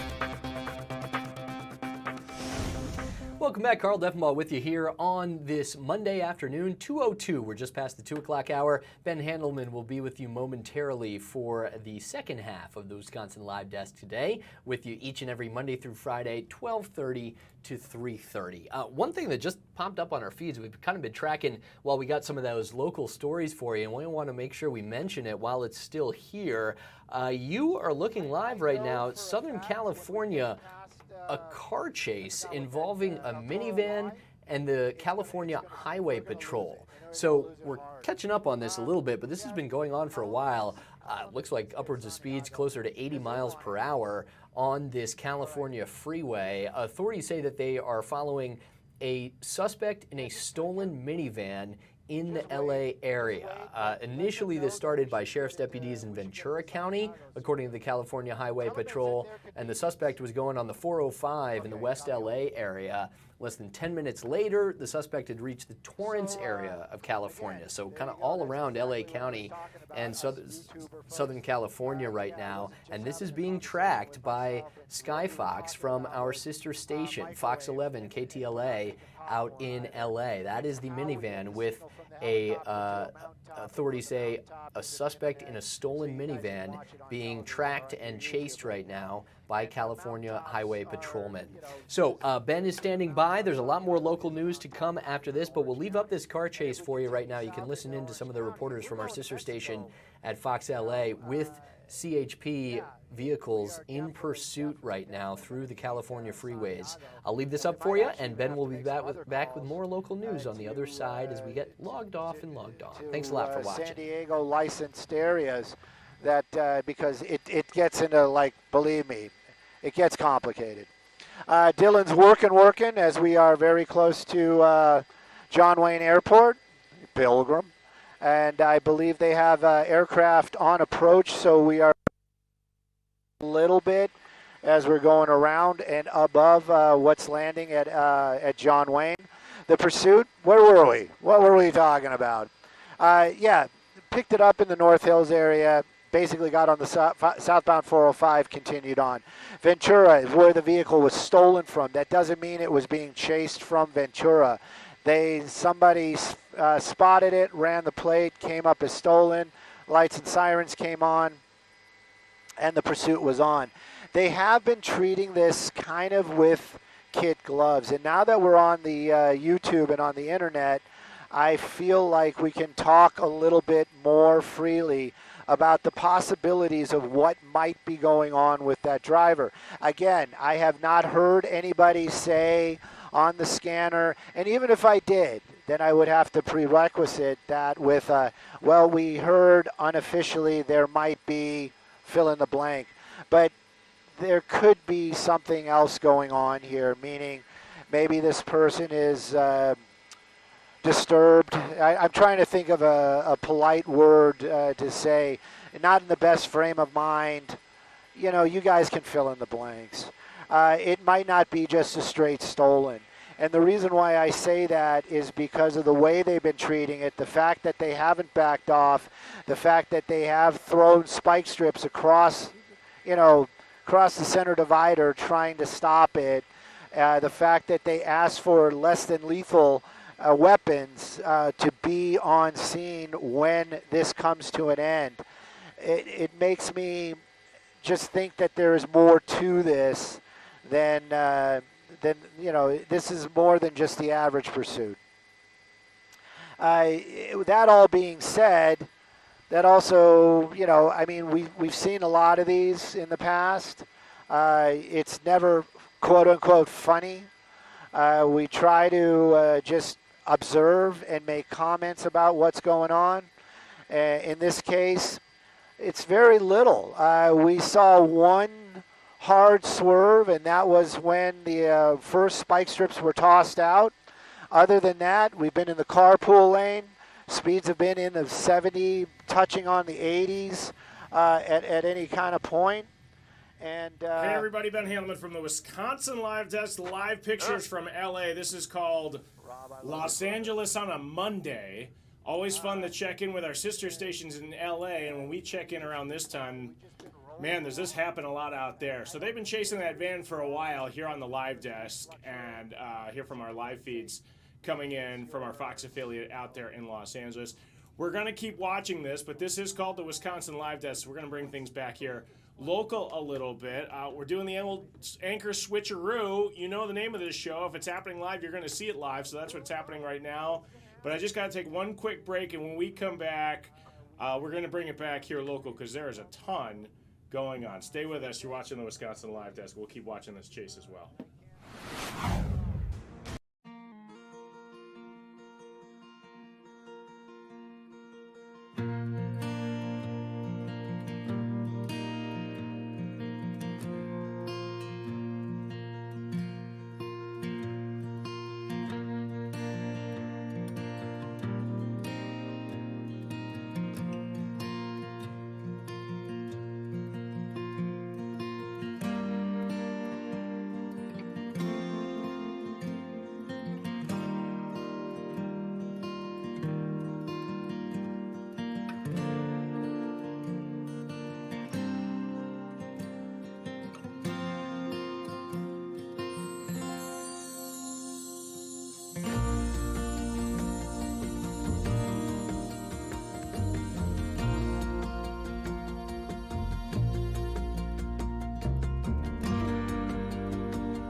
Live Desk.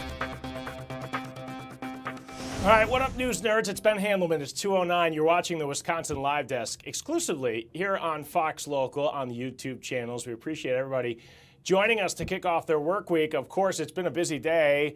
We're watching what's happening up at Lambeau Field. It is game day. The Packers, they will be playing in the cold tonight, and so a lot of people are heading up there right now as we've got that live picture. We're watching what's happening in Washington, D.C.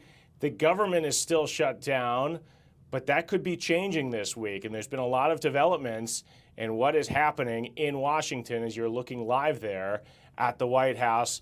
And I know you guys have been watching this on just minutes ago. We got this car chase as this van has been slowly been chased out in California, and as we just heard the chopper reporter say, not your ordinary police chase because they're kind of slowly following this thing. It's not too wild as far as California police chases go. So all of that's going on, and we're following all of that here on the Wisconsin Live Desk. But I want to take a moment and pause, and I want everyone to think about what's coming up ahead because the holiday season is here, and believe it or not, we're already in the season of giving. Our promotions have already run. Coats for Kids campaign here at Fox 6 has kicked off. I've already thought about what I will have to cook for my Thanksgiving meal, which somehow has landed on my lap today.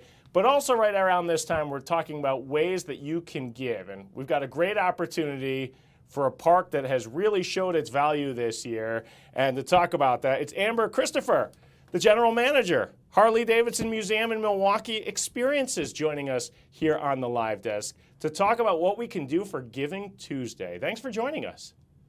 Oh, thank you so much for having me. We're excited to be here. People right this time of year kind of looking maybe at their tax bill that's coming, or it's just the time of year you've been saving up and you know you're going to give away a portion of the proceeds, and there's so many options out there. But here's one that I don't think a lot of people are talking about, one of Milwaukee's newest parks that has hosted some incredible events lately. So what are you asking people for? Well, so we have a membership drive going on right now, November 3rd through the 13th. The program is called Friends of Davidson Park Membership Drive. And really, we're looking for folks to support this fabulous family-friendly free programming that happens at the park. If you haven't been to Davidson Park yet, you should come check it out. It opened in June of 24. It's a 5-acre park on the Harley-Davidson corporate campus, and really supports the near West Side neighborhood as this community gathering hub. Yeah, and we have seen the value of it, I think, this year with when we just had our big Brewers run. The park is made for events like that. We were waiting for something that would fill it up, and you guys did that.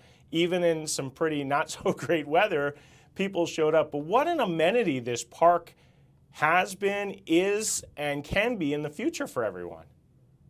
Definitely. And this Friends of Davidson Park program is a way for community members and supporters to contribute to helping really keep those family-friendly free public programming coming for the community. So looking forward for people to support that. It is a tiered membership program starting from anywhere to $5 and up. So it's really donate what you can. Membership tiers have a variety of different benefits that come with it. Everything from commemorative totes and koozies and patches to carved bricks that are in the park. So you can really make a name and show for a future space there with that brick. And what's great about Davidson Park, obviously its location, it's in a very diverse part of the city. It's got the history with Harley-Davidson being right there next to the campus. But I think I don't want people to get lost in the name thinking, oh, they've got this big corporate sponsor, they're fine, they don't need any money. That's not really the case here. I mean, these parks need money to stay beautiful and operate. Yeah, and all of your funds and your support really goes to supporting this free programming for the community, and it's everything that you've talked about. The Brewers viewing, of course, but we hosted movie nights throughout the summer and yoga, Rev and Rumble, a really popular boxing night that we had, and there's just so much more to come. And the park, we're about a year old, so there's a lot more to develop over the next couple of years, and we're excited to see what the park can become in the future. And it's a great place to just hang out during any normal beautiful day. I love how the park is set up. I mean, it is set up for events, but it's also set up just to be a park, like you said. Like you want to stop by and read a book, that is a great spot for it. But if you want to have these huge events, it's almost got stadium seating that's kind of built in there. Definitely can host a great event. And to your point, the children's play area is fabulous. It's just a really great place to go and spend time with your family on any given Saturday. Okay, so what kind of, as we're doing this membership drive, what does it take to become a member? How do you do it? What kind of range of donations can you give to become a member? Yeah, so at any entry level, really the bronze level, the initial space is donate what you can.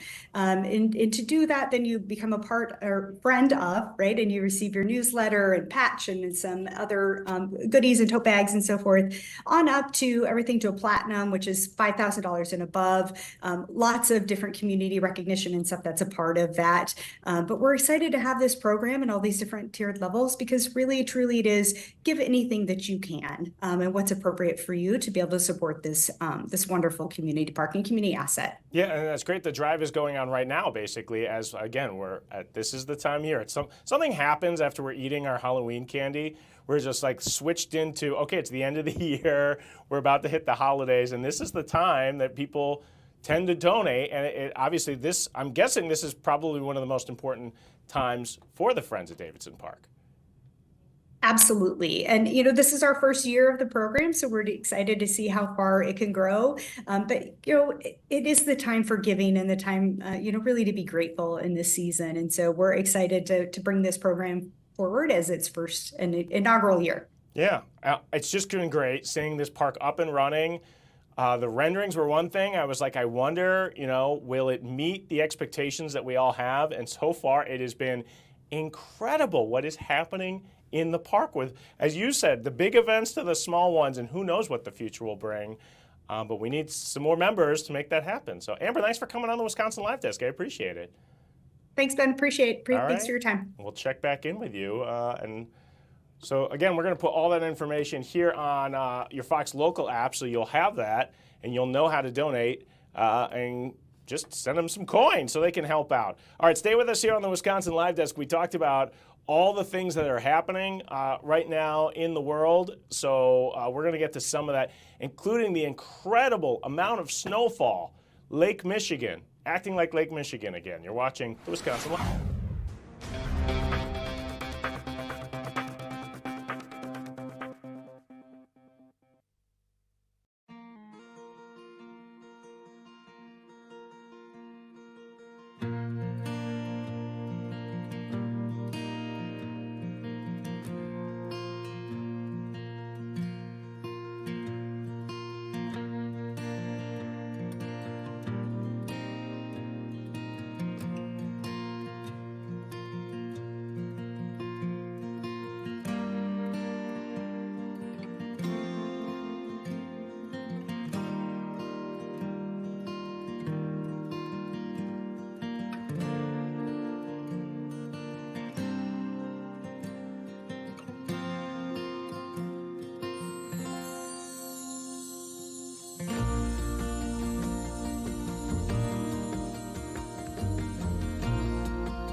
This is the Wisconsin Live Desk.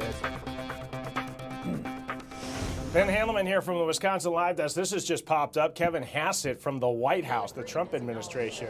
Let's listen in just for a second. I guess the question, inflation is down. It's one of those things that very often when people talk about economics, they slip derivatives, as we say. And so the point is that inflation is way down. It averaged 5% under Joe Biden. It's running at about 2.5% right now. And the thing, though, is that people's purchasing power dropped by more than $3,000 because of the inflation in the last 4 years. It's up by about $1,200 this year. And so purchasing power is improving, but we haven't closed the entire gap, and that's why people still feel the pain of the higher prices. Grocery prices are up. Well, not everything. I mean, egg prices are down. We used to talk a lot about those. In fact, it was your first question here in the White House. Wait, why haven't you covered the lower egg prices? Household prices, we certainly have covered that. Energy as well, but grocery prices are up about 1.4% since Trump took Right, which is a big decline in the rate of inflation of grocery prices. They're down and they're up. Inflation is down, is what he means. Yeah. Does the president support reversing the firings under the shutdown, and does he support guaranteeing back pay in the Senate? Right now, the president is grateful for the people, the cooler heads that have opened the government. We're grateful that we're not going to have, hopefully, massive flight disruptions during the Thanksgiving break, which was caused massive economic disruption. And he's looking forward to what the final deal is, but he supports the final deal. There has been a lot of, question about how much. All right, that's Kevin Hassett. Whoa, what did I just do here? Okay, hold on. I hit a button on the Wisconsin Live Desk, and we went to infinity and beyond there. Huh, that was interesting. Okay, Kevin Hassett speaking there at the White House. This is an economic advisor to President Trump. You could say, why haven't you covered the egg prices? So obviously someone who speaks to and guides President Trump on economic issues. But that's not the news today. The news today is what in the world is going on with the government shutdown. I want to bring in my colleague, Jason Calvi. I'm trying to get fancy here, Jason, and hit the right button. There we go. Hi, Jason. Welcome to Wisconsin. Wait, hold on. I didn't put your mic. Okay. We're in charge of our own buttons here on the Live Desk. Jason Calvi on the Wisconsin Live Desk. It's interesting seeing Kevin Hassett there. You used to work in Washington, D.C. That's an interesting area because I always point this out when we take that shot. All the networks have tents there, and they always have a microphone, right? And you don't know who's going to walk up to the microphone, like, I don't know, maybe an economic advisor to the president. Yeah, that's the council economic advisor to the White House, to the president, and I was hoping there'd be a question there about the food stamps, because there's been this back and forth over what exactly is happening. It's going back, it's been to the Supreme Court, it's gone back to the lower courts, and now back to the Supreme Court. I mean, it is whiplash trying to keep up with what's going on with the food stamps here. I can tell you that the people in Wisconsin, all 700,000 of those who receive those SNAP benefits, food stamps, what we call in Wisconsin food share, did receive their money late this Friday. But now the Trump administration says they want that money back from some of the states that did put it out. There was a one-day window. We can get into that timeline in a little bit. But I was really curious to hear from the White House as they're really trying to get that money back. But then there's also this whole debate over the government shutdown, and it looks like that potentially is going to be ending soon with these votes in the Senate, and then potentially going to the House a little bit later in the week here. Let's get live reaction from Jason Calvi. So let's bring Mr. Hassett back up here. Legislation that it wouldn't be imminent. Wouldn't that be the same as essentially renting, and how would homeowners build equity? No, it wouldn't, because you would basically build equity, first of all, a little slower, because it's 50 years instead of 30 years or 15 years. 15-year fixed is often a great way to build early equity. But don't forget that you get the equity if the price goes up, and on average prices have tended to increase. And so I don't think that the absence of equity is a serious concern about this. And the bottom line is that we need to, the average age of a first-time home buyer has gone up by about 10 years in just a few years, and it's something that we're very serious about addressing. Okay, thank you guys very much. Is the president actually considering a national housing emergency declaration? And that's that's the end of that conversation. So that's Kevin Hassett. He's the director of the National Economic Council under President Donald Trump. He's been in that position, I believe, since the beginning of this term, and he had roles in the economic advisory to the President Trump as well in the past. So we were looking, he was talking about prices of groceries, and then he was also talking about housing prices there at the very end. Let's talk about what you were talking about, though. SNAP benefits, because this has been really interesting here in Wisconsin. It seemed like that our government officials were a step ahead of many other states, and Jason, almost instantly, the stroke of midnight, all the money from SNAP was put into people's accounts. So what happens to that money now that some of the courts have ruled, wait, you can't have full benefits, you got to have partial benefits? People here in Wisconsin have full benefits. They have the full benefits, and it's really been a SNAP tug of war battling between the feds and the state. And Wisconsin did send out those full benefits, $700,000 overnight, Thursday to Friday. People that we talked with Thursday were wondering, what's going to happen. They're trying to afford their grocery prices. This is money that people use to buy groceries, 700,000 people. Including for their families, including for their children. Some of those people that receive the money are children in the state of Wisconsin. It goes to the parents or grandparents that are taking care of those children. But 700,000 people get these benefits in the state of Wisconsin called food share, and that money went out overnight between Thursday and Friday. And then so we spoke to the same people on Friday, and they were like, "We're going to go spend this money right away because we don't know what's going to happen next. We're going to stock up, right?" Yeah, and so, but there's been confusion. Talking to the grocers, there's been confusion because there's been this back and forth in the courts. Food stamps help 42 million Americans, 700,000 here in Wisconsin. The lower courts have been there's been a ping pong, I would say, in the various court systems on this particular issue. The lower courts ruled, there was a one-day window where the federal court said you have to send out the full benefits. At that one-day window between Thursday and Friday, Wisconsin sent out the money, full benefits, to all the recipients in Wisconsin under the food share program. Can they claw it back? I mean, that's the big question. Does the federal government have the ability to go into your account and take money out of it? Well, I think it would be more putting that burden on the states and not necessarily Joe Smith or Janet Smith, who have received those benefits. What we've heard from the federal government is they went to the courts and they asked the Supreme Court to intervene, and Justice Brown Jackson put on hold the lower court ruling as this was playing out in the appeals court. So she kind of represents every Supreme Court justice has a particular region of the country that they hear the emergency appeals for. And so Justice Brown Jackson put on hold the lower court ruling, letting this whole play out in court.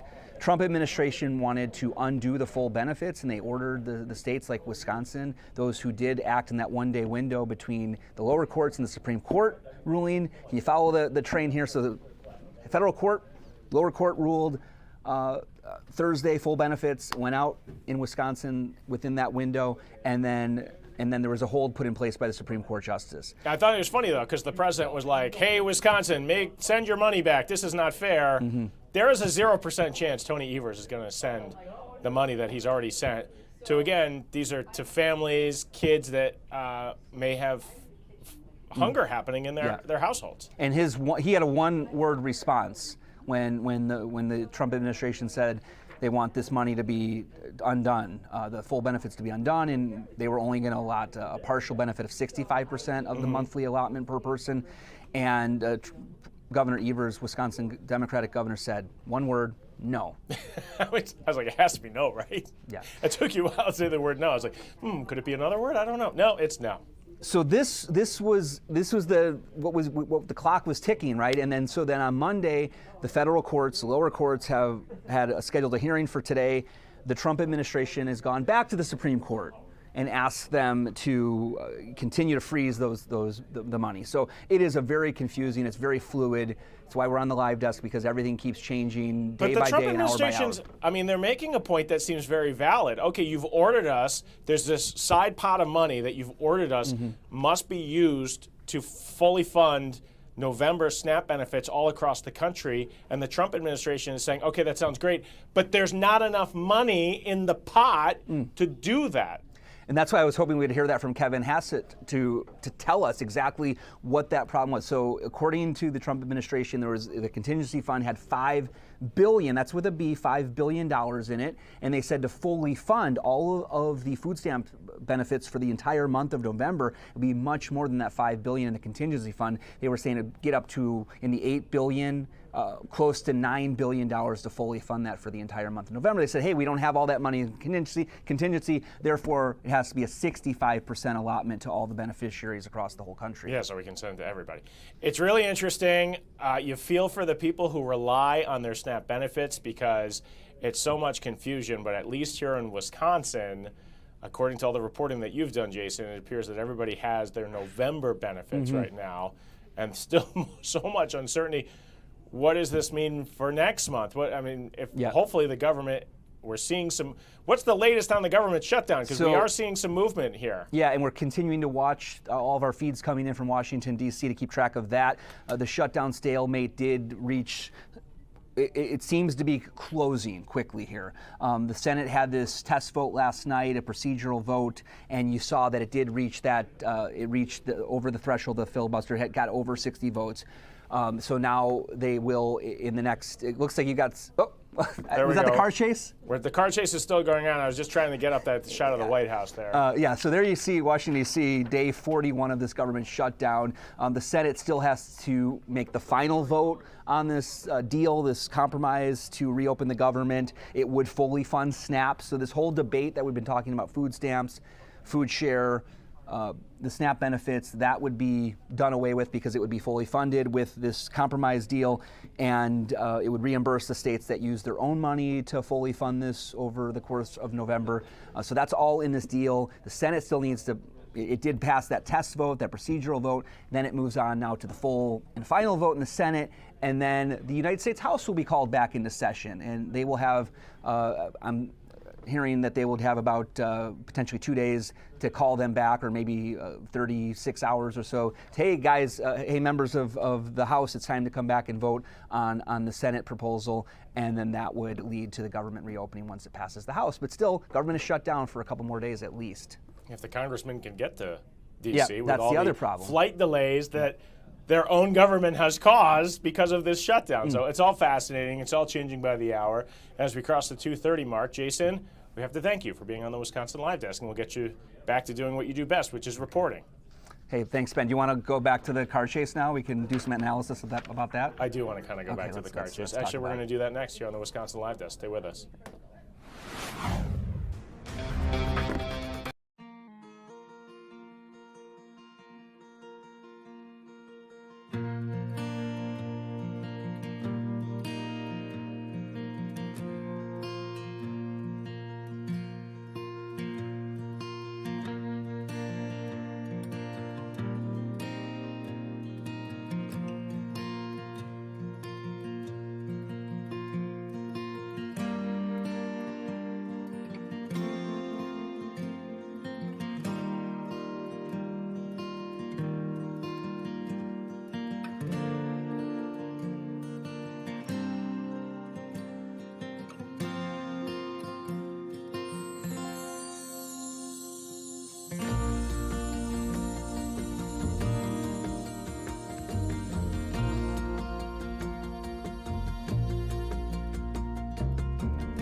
This is the Wisconsin Live Desk.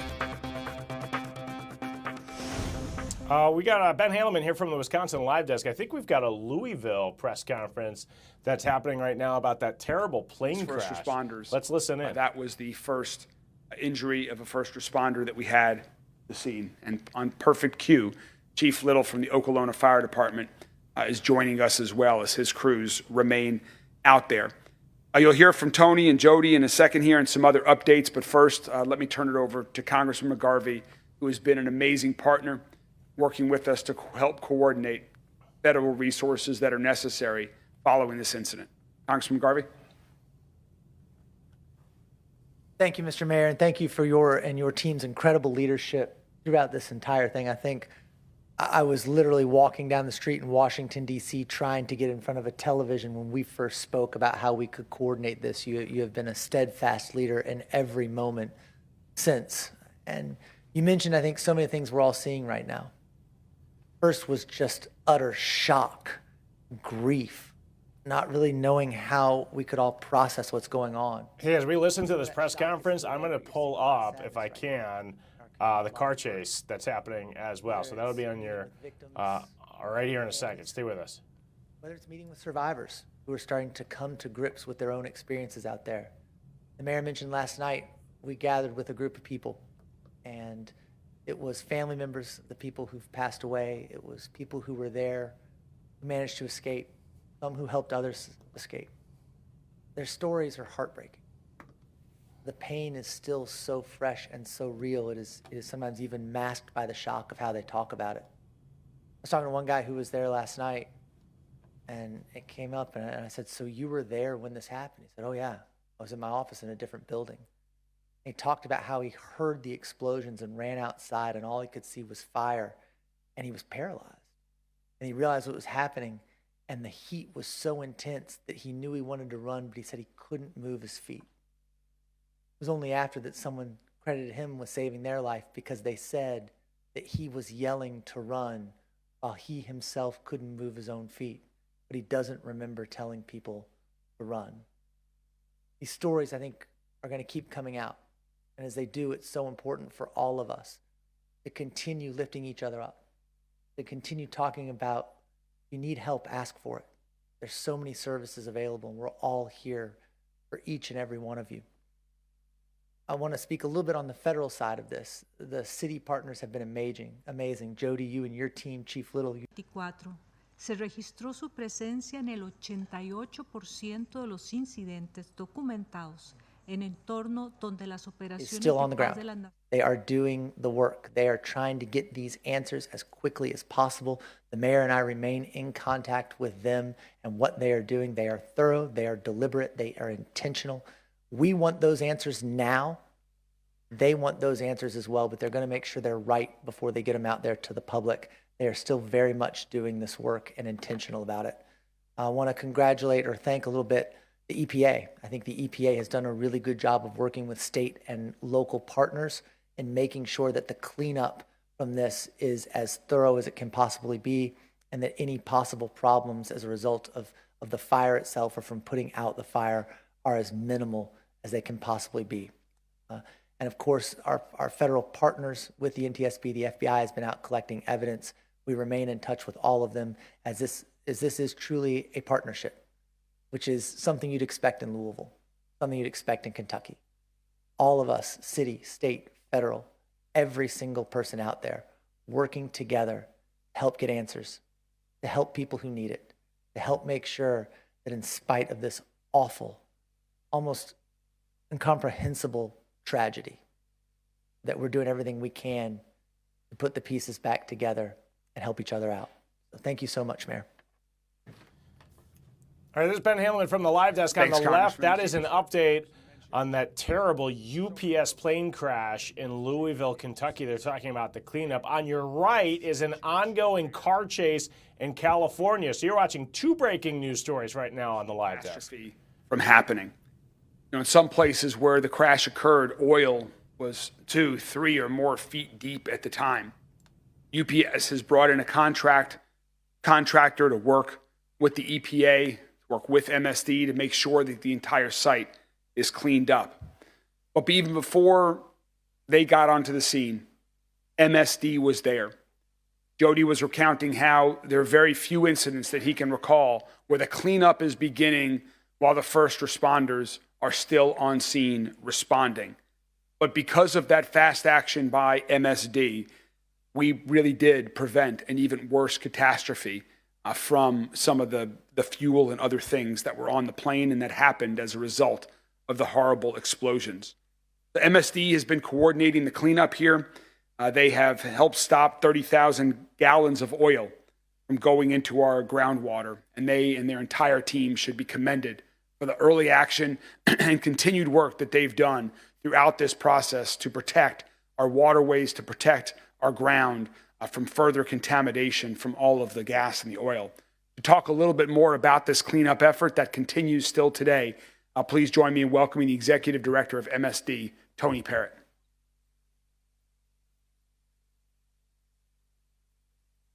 Thank you, Mayor Greenberg, and also Congressman McGarvey.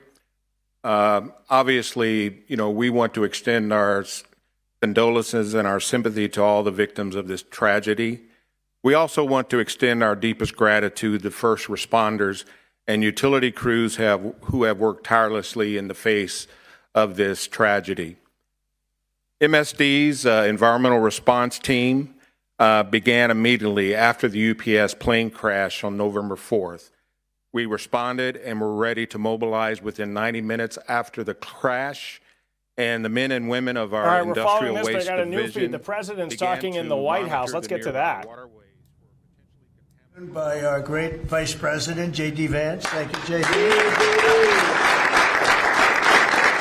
Secretary of State Marco Rubio. Thank you, Marco. Secretary Scott Besson, who's doing a great job. Attorney General Pam Bondi. And U.S. Attorney Janine Pirro. And I see D.C. is a very safe place, Janine, right? Very safe place, and we got to keep it that way. Yes.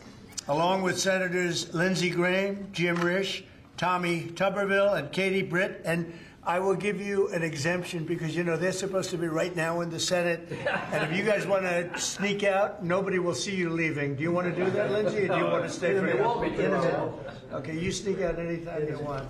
Thank you. We don't want to screw up any votes, do we? Amen.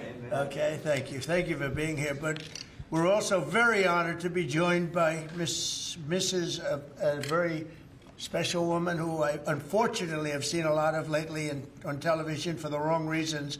A woman who is great, who Charlie said is the greatest of anybody he knew, best friends and best everything, Erica Kirk. So thank you very much.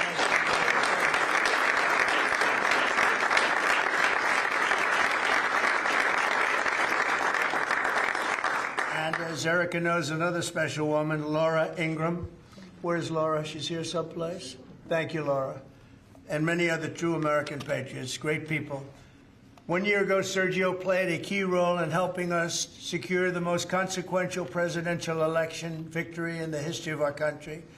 And from the day we won, he immediately began working to staff our new administration with the most talented team of any president. And we have had a great team. A couple of mistakes there, Sergio, but we won't mention that. They're gone. We got rid of them pretty quick. We found a couple we weren't thrilled with. We got them out of here. But as my director of office and presidential personnel from the early days of transition, Sergio's leadership was essential to fulfilling the historic mandate entrusted to us by the American people. And that's what we've done with the help here at the White House. We set new benchmarks for presidential staffing. Nobody's done it, I think, hopefully better, but certainly quicker. But I don't think anybody's done it better. We have great people, surrounded by the people that I really do love and like and respect. But we hired 4,000 appointees across every federal department in record time, including over 1,000 appointments on day one. So before we even got started, we had over 1,000 people working for us. Under Sergio's leadership, federal agencies and departments reached staffing levels of 95%, and it's faster than any administration in modern-day history. And prior to his work on behalf of my 2024 campaign, Sergio had tremendous success as an entrepreneur in the publishing world. He even published my book, which went to #1. I was very happy because if it didn't, he wouldn't be here right now. But now I'm trusting Sergio to help strengthen one of our country's most important international relationships, and that's the strategic partnership with the Republic of India. It's a big deal. India is home to one of the world's oldest civilizations, the largest country in the world, actually. And it's got over 1.5 billion people. And we have a fantastic relationship with the Prime Minister, Modi. And Sergio's only enhanced that because he's become already friendly with the Prime Minister, knowing that Sergio is going to be the ambassador they would call constantly to say, let's get to know this man, and they like what they see. So I know you're going to have a great success over there. It's a very important relationship. But it's also the fastest growing middle class, and it's an important economic and strategic security partner in the Indo-Pacific region. It's an amazing country, actually. 1.5 billion people. China has 1.4 billion. Those are two big countries. As ambassador, Sergio will work to fortify our country's bond, promote investments in key U.S. industries and technologies, increase American energy exports, and expand our security cooperation. And, you know, we're making a deal with India, a much different deal than we had in the past. So right now they don't love me, but they'll love us again. We're getting a fair deal, just a fair trade deal. We had pretty unfair trade deals. They're very good negotiators, Sergio, so you have to take a look at that, if you would, please. But we're getting close, Scott. I think we're pretty close to doing a deal that's good for everybody, right? In the old days, do you think Biden would ask that question? I don't think so. They'd say, how are we doing with India? He didn't know about India. He didn't know a damn thing. But that's okay. We had him. Likewise, in Sergio's role as special envoy to South and Central Asia, he'll be a key emissary to a very important group of nations at the crossroads between East and West. And last week, I was honored to host the leaders of 5 Central Asian countries here in the White House. And Sergio will be helping with all of that. We had an amazing meeting the other night at the White House. And I'm confident that Sergio will do an outstanding job and make our country and all of his friends very proud. But I'm very proud of Sergio. I've known him for a long time, and he's a great guy. And most people love him. Some people don't like him so much. I'll be honest with you, Sergio. I said some people, when they don't like Sergio, they don't like him. But when they like him more than anybody. But most of them really are the like category. And I just want to say that I think he's going to be an outstanding representative for the United States of America. And it's a big deal. Being the ambassador to India is a big deal. So, Sergio, congratulations. I know you're going to do a fantastic job. Thank you very much.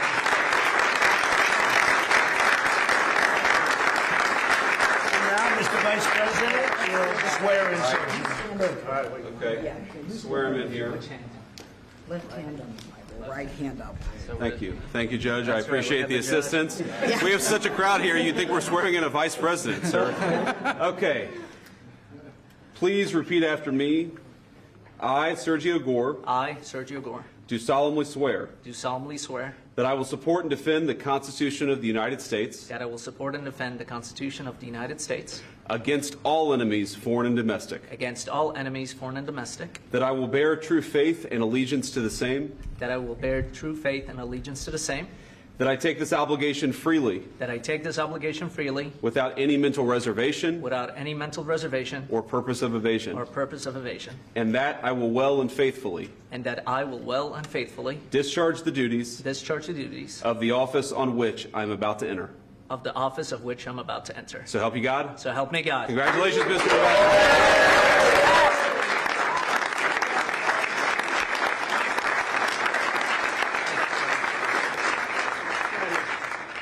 Well, there you have it. We've got a new Prime Minister of India, Sergio Gore. He's a businessman, was actually born in the Soviet Union, and then his family moved over to the U.S. He's been very successful, and now he will represent our nation in India as a lot of high-profile people showing up for this swearing in of a new U.S. ambassador. The biggest news, though, is not a new ambassador to India, but the government no longer being shut down. So we'll keep watching this. Hey, I got to take a quick 2-minute break here on the Wisconsin Live Desk. When we return, we got to talk about all of the lake effect snow that is piled up in parts of southeast Wisconsin. Stephanie Barkello's next on the Wisconsin Live Desk.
Live Desk.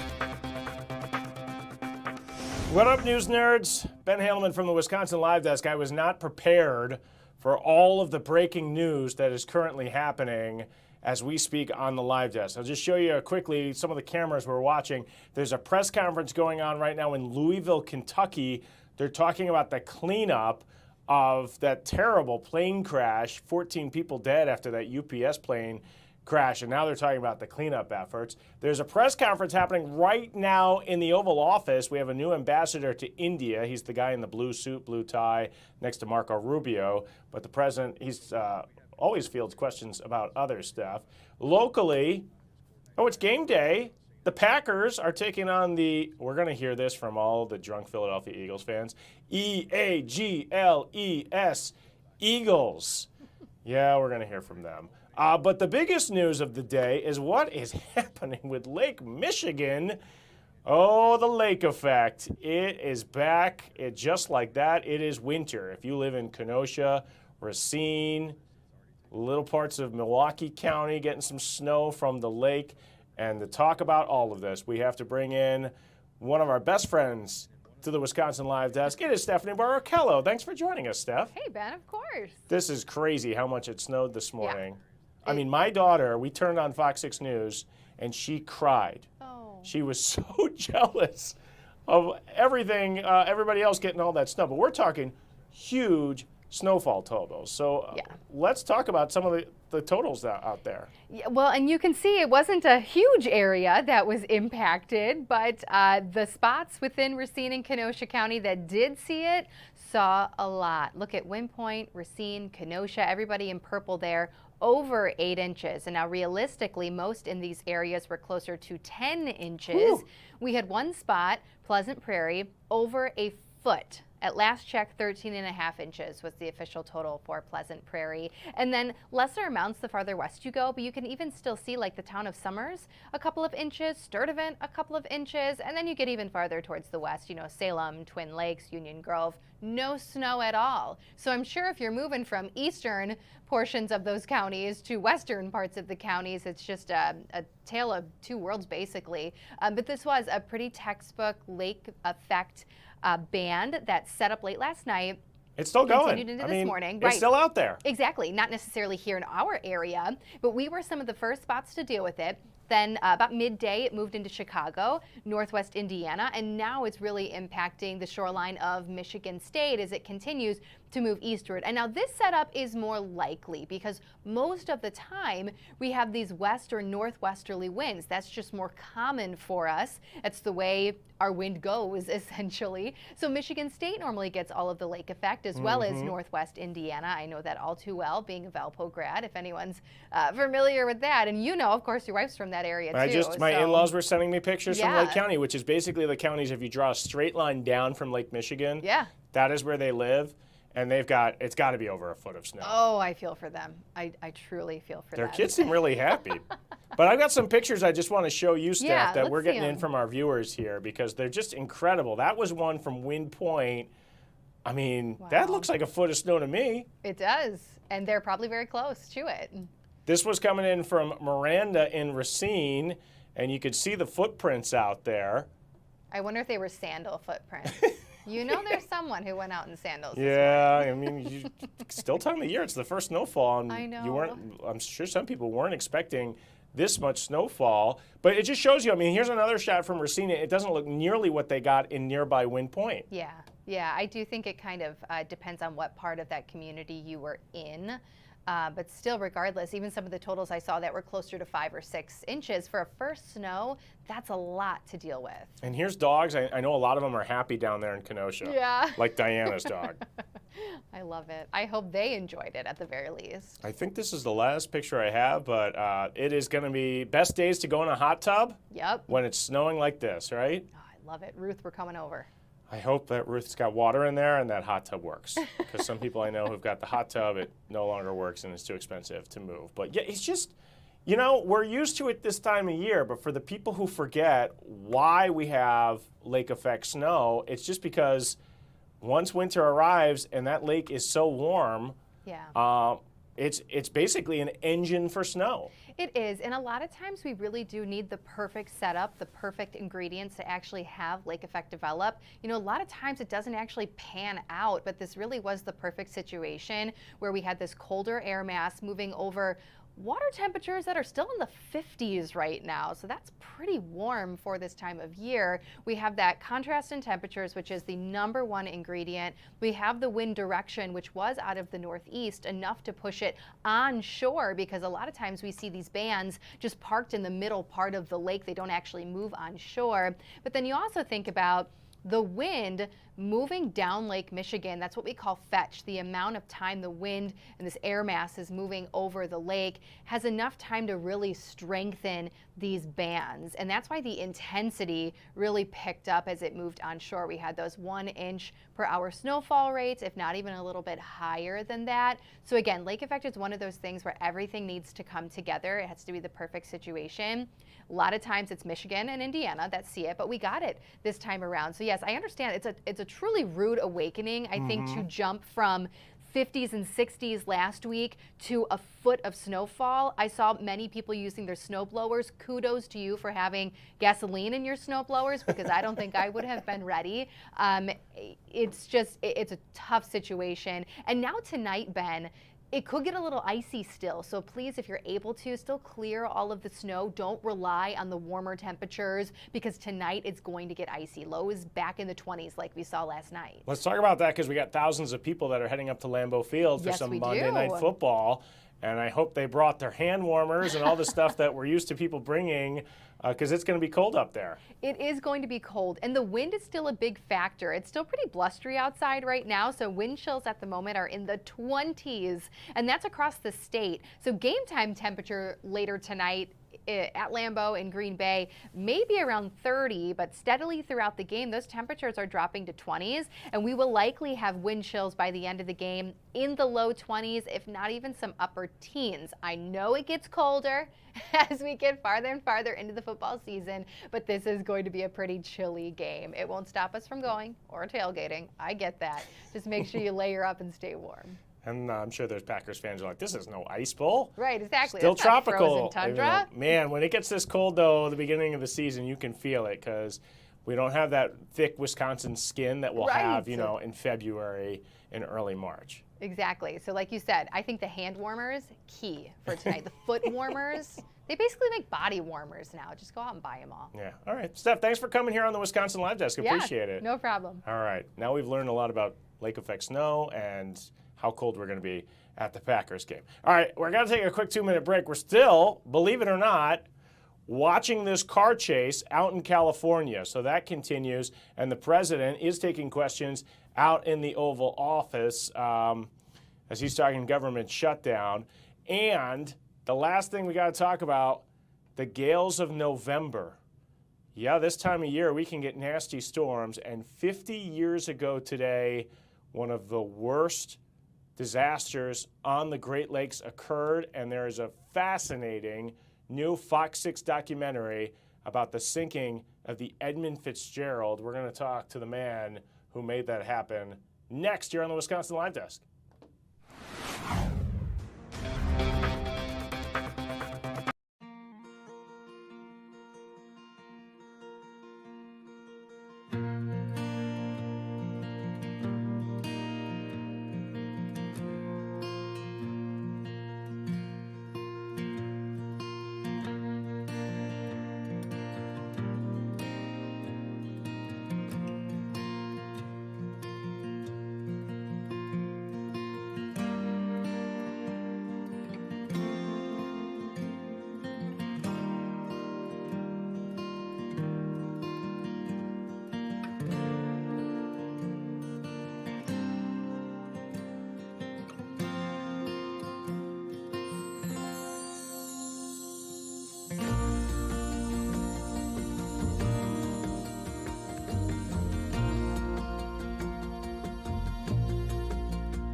Live Desk.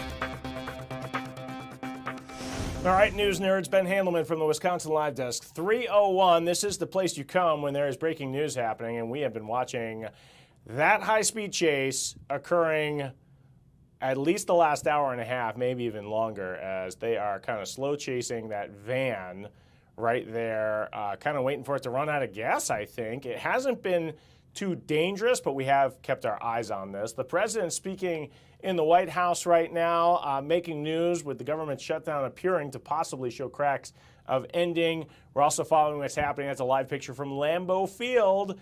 The Eagles are in town as the Packers will play some Monday night football, and this is an important game for the Packers. I do have some breaking news out on the roadways, too. Wisconsin 164, flashing lights. We got some sort of incident out there that's got the right lanes blocked. The good news, it appears traffic's moving by, but it is slowing down out there in Waukesha County. So those are all the things that we're following right now at this hour at 3 o'clock on your Wisconsin Live Desk. But I do want to take a moment because 50 years ago, one of the worst disasters to ever occur on the Great Lakes happened, and there is a fascinating, and I mean fascinating, new documentary about the mystery and the events that occurred with the Edmund Fitzgerald. This was produced by members of the Fox 6 News team. Take a look.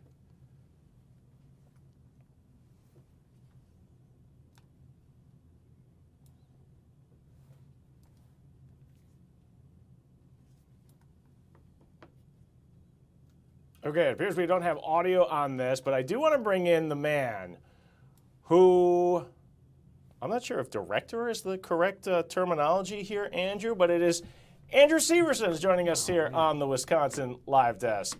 Andrew, we can schedule. There we go. Yeah, we're in the same room here. Yeah. Congratulations on an incredible documentary that you've put together. Thank you. 50 years ago today, the Edmund Fitzgerald sank. Mm-hmm. A lot of people have heard the name. Yeah. They know the story. Yeah, I think a lot of it is their knowledge starts and ends with the song. Yeah. Gordon Lightfoot put out a hit song. But honestly, there's a lot of people who are younger who don't know the story at all. And there's people like me who knew elements of the story, but not the whole story or the mystery 50 years later. I think that is something, as you just mentioned, you know, I think a lot of people, they know their knowledge starts and ends with the song, and it is because it is so infused with kind of Midwest or Great Lakes region lore and culture that you know bits and pieces of it, but maybe it was time for a refresher to just get everybody caught back up to speed with it. Yeah, and that was our big thing that we were trying to achieve, was to just, you know, with it being the 50th remembrance, trying to get everyone caught back up to speed, maybe spark a new curiosity in Great Lakes shipping and shipwrecks, or to re-spark it. That was a big thing that I took away from the documentary, and something that fascinated me when I moved to Milwaukee. I had no idea that how important that industry was to our national economy. In your documentary, great soundbite from someone who said it would take just months of the Soo locks, which is the locks that gets you in and out of Lake Superior. If that were to shut down, we'd be in bad shape as a nation. Yeah, we'd be in really big trouble. And yeah, we make sure when we were doing the doc that we, you know, very quickly when we were diving into it, we realized we needed to have some time to do backstory to get everyone up to speed with about how important the shipping industry is to the United States, and also just how important the ship, the Edmund Fitzgerald, was before it went down. Let's talk about the Edmund Fitzgerald. All right, so this was, they called it the Queen of the Lakes. Queen of the Lakes when she launched, yep. The biggest and best ship. Now, a lot of people are like, what do we ship? They don't realize there are mines up in Minnesota. Correct. And the things they're mining is to make steel. Yep, so it's all the little taconite pellets, and they ship it down to Detroit and Toledo most of the time. All the U.S. steel mills that we have here. Sometimes it goes to Gary, Indiana. Sometimes it goes to Toledo, Cleveland, Detroit for the car industry. Obviously uses a lot of steel. All that important steel that you need and is used in everything. And these ships allow them to move a whole bunch of product that if they did it by rail, it would be insane. It just wouldn't be physically possible. I mean, it might be, but and we're talking. I mean, they say one ship's travels is 3,000 freight car semi trucks. Correct. It was 700 rail cars is the equivalent of a modern day 1,000-foot freighter. Wow. Okay. Yeah, so the Fitz was 729 feet long, which was, you know, the biggest and the best back then. Today, ships are around 1,000 foot. We just saw a video of it going into the water. It was so large. It created a wave. Someone had a heart attack and died witnessing the launch of the ship. Yeah. So. And it drenched a bunch of people because they weren't expecting to have a huge wave like that. Right. I mean, it's just continuing the mythos and the legacy of it. All these kind of crazy stories that keep coming out about it. So 50 years ago, what happened? Well, you have to watch to find out, right? No, I mean, the big thing, again, that we wanted to get into was, you know, I think we have this interesting connection with the Fitzgerald here in Milwaukee because it's obviously named after Mr. Fitzgerald, who was the president of Northwestern Mutual. Who owned the boat. Correct, yep. So they, as an investment. Yep, they owned it and they, you know, paid for it to be built and all that. So we have that connection there, you know? And it was a nice way to just kind of get people, again, just refresh history, get people interested. We have a lot of these amazing local stories in Wisconsin and around the Midwest, and we just had a great time telling it. The story's about a ship that leaves during a storm. Yeah. I'm sure you were watching the weather yesterday. Yeah. We had gale warnings on Lake Michigan, in the Yeah. Great Lakes yesterday. Yeah.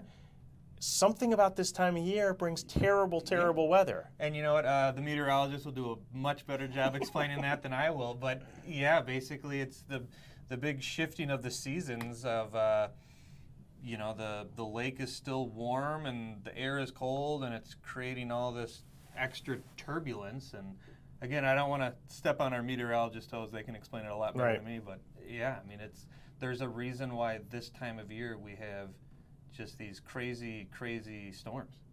The Edmund Fitzgerald goes down. There's no SOS. There's no call for help. Right.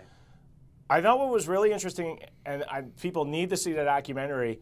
Its captain was probably the most weathered, expert captain on the Great Lakes at the time. Yeah, Captain McSorley, and he was a tough, weathered captain. He was a veteran. You know, he was getting near the end, and you know, there was a mentality back then that they could take on anything. And after that ship went down, it really, you know, if there's one good thing that came out of the wreck, it was that both, you know, the captains and the owners and the, you know, companies manning these ships, they took the storms a lot more seriously. They really went, okay, We don't need to make money so much if it's going to cost people their lives. right. We can wait. We can have the ships wait behind, you know, in a bay and wait the storm out. Then we can send them out. We don't need to be trying to get to our location as quickly as possible. Let's slow it down. Let's be safe about this. And because of that, you know, the Fitz is the last freighter on the lakes to have suffered. So one good thing has come out of it is it was the last one. 50 years later, Yeah. we still don't know really Right. the story Right. of Yeah. what happened. Yeah, and again, that kind of plays a little bit into the legend of it. Is, you know, unfortunately, we will never have a 100% definitive answer as to why and what caused it to go down. So, you know, in our doc, we do go into a handful of the theories. I won't get into them now, but you know, that is part of it. Is, you know, well, what did cause it to go down? Right. We might never know. What I found interesting from your documentary is that people don't agree. Yeah. I mean, one theory, it seems like a bunch of people are on board with it, and then someone else comes and says that's not what happened. yeah, There have been several people. There have been 6 expeditions down to the wreck. To the wreck. Right. Yeah. I think the last one was 1995. Correct. Yep. And that would have been to recover the bell. And actually, what was great about doing this doc is we were able to team up with a couple of our sister stations. So we have our sister station up in the Twin Cities, FOX9. They actually, so for us, we were focused on telling the history of the Great Lakes and the final voyage of the Fitz. And Which you did masterfully, I must say. Thank you.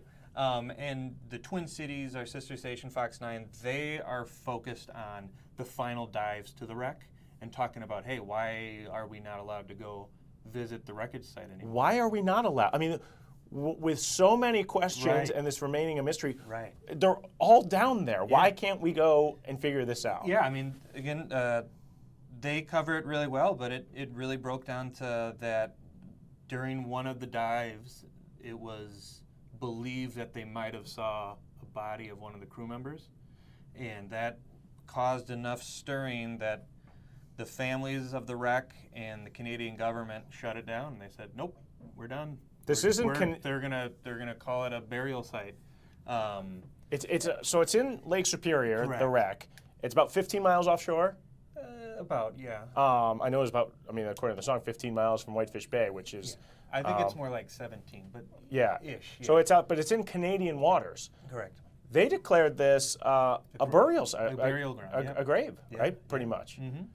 And they were the only reason they were allowed to do that last dive was to recover the bell from the Fitz. They recovered it back in '95, and they replaced it actually with a commemorative bell with all the names etched into it. So they replaced it, and now you can actually, if you go up to Whitefish Point at the Great Lakes Shipwreck Museum, they actually have the bell on display there, and it's been kind of refurbished and cleaned up. So it's a very moving thing to see when you go up and visit. And they're actually doing their commemorative bell ringing with a bunch of the family members today, actually.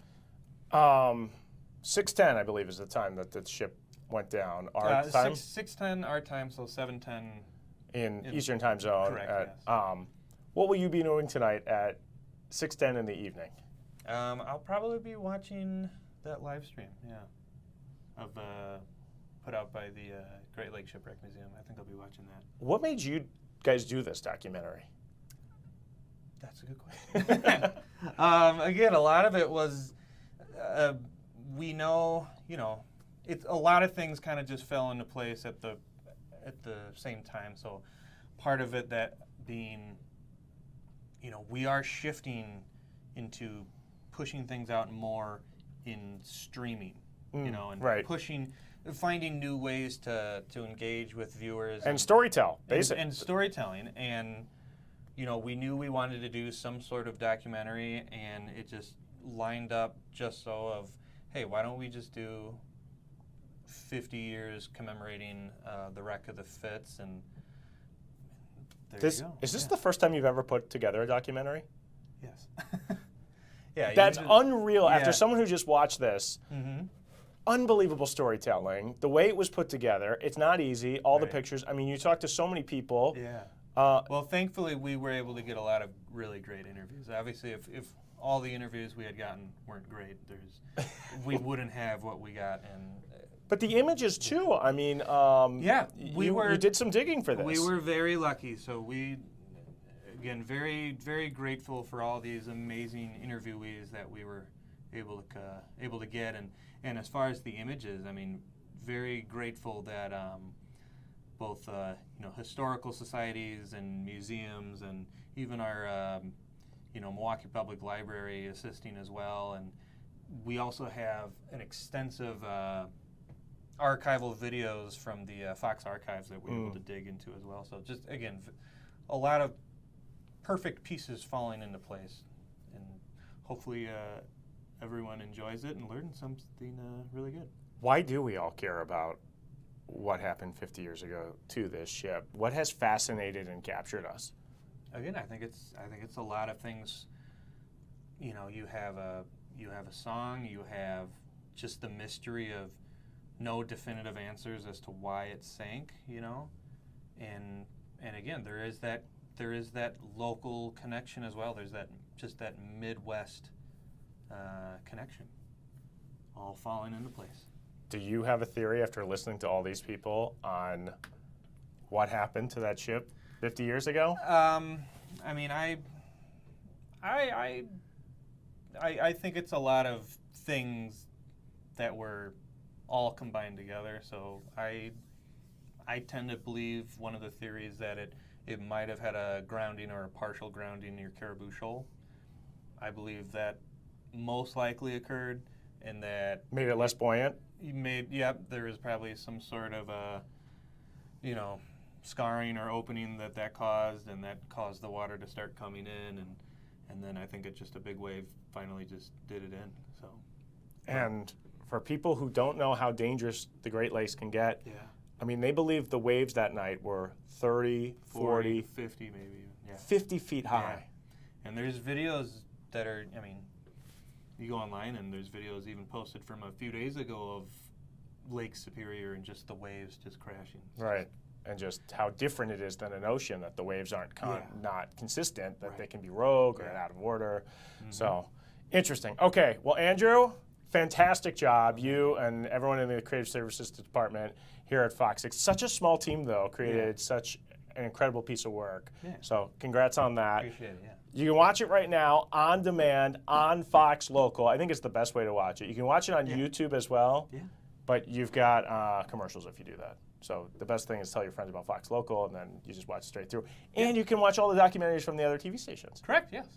And we're re-airing it tonight at 7 and 11 p.m. on Fox 6. So lots of opportunities. On Fox Local. On Fox Local. Fox Local stream, yes. But also, it's on demand on Fox Local as well, so you can watch it anytime you want, which is the great thing about Fox Local. Andrew, thanks for coming in. Appreciate it. Appreciate it, man. All right, stay with us, everybody. We got more to come here on Fox Local.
This is the Wisconsin Live Desk.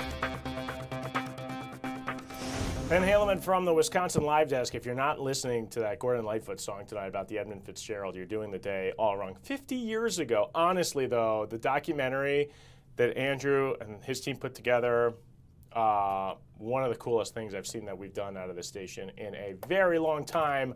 Just, it was so well done. So go check it out. I know it's airing at 7 and 11, but you guys are on Fox Local looking for on-demand stuff. So you can watch it. You don't have to wait. You can watch it right now. You just click on it. You can watch it, and it'll be there. I'm following this breaking news. We got something that is making traffic headaches out there in Waukesha County. So let's see the latest here. Backups go. This is right by, if you know, North Central Utility, clear channels over there. There's a... Well, there's not an exit there, but it's right before when you get off Pewaukee Road. There is this something on the right that's been there for a while, and they finally got the tow truck out there. I can see a human through the woods, but this is creating slight backups that go back to basically Grandview Boulevard out there in Waukesha County. So just be mindful of this as we're watching it. They're saying right shoulder block due to an incident. I like when they call it an incident because that's not, I was like, yeah, it's an incident, could be anything. Yes, something happened. We can see that. So we've got our live feed up on our traffic cameras. I'm looking around the rest of the system. Not too shabby out there right now as we're about to head into rush hour on your Monday.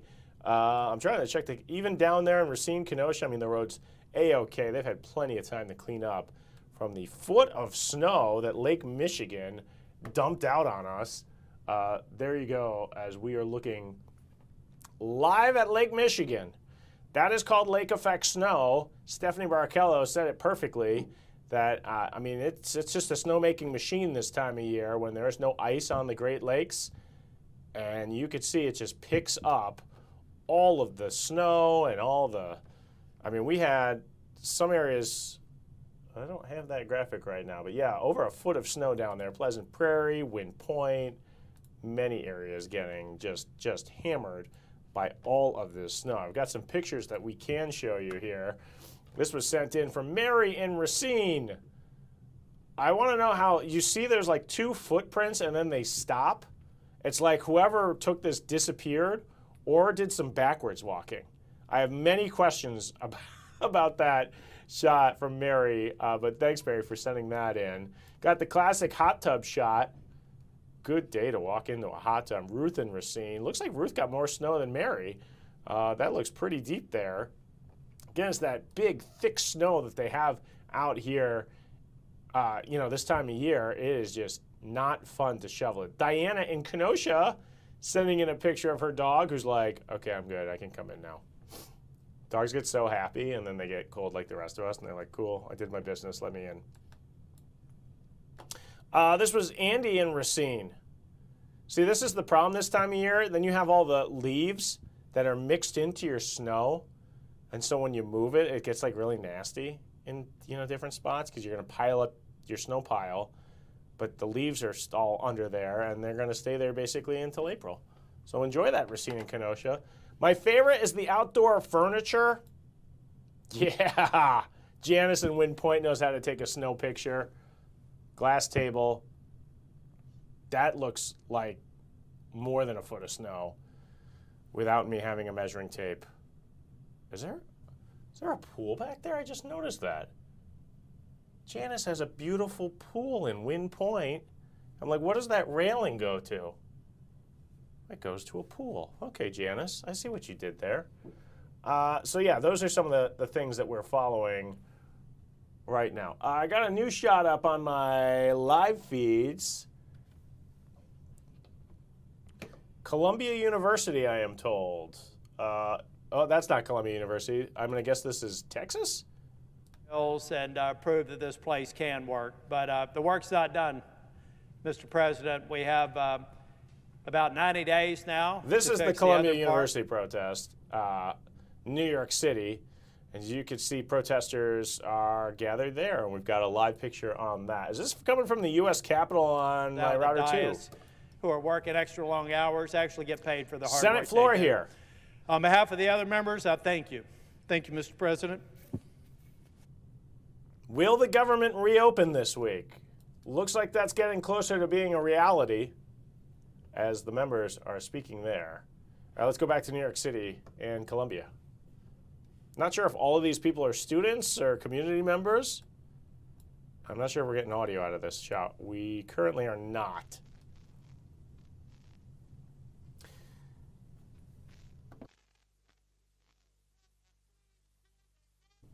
All right, New York City.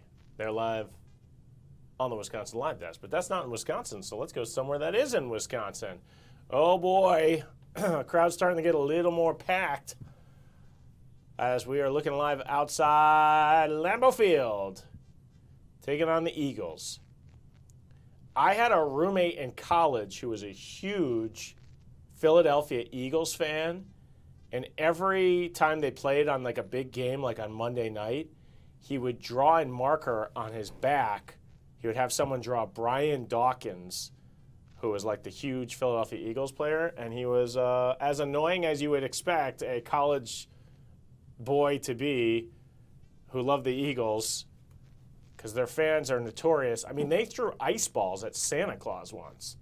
Santa Claus came out onto the field and they threw ice balls at Santa Claus.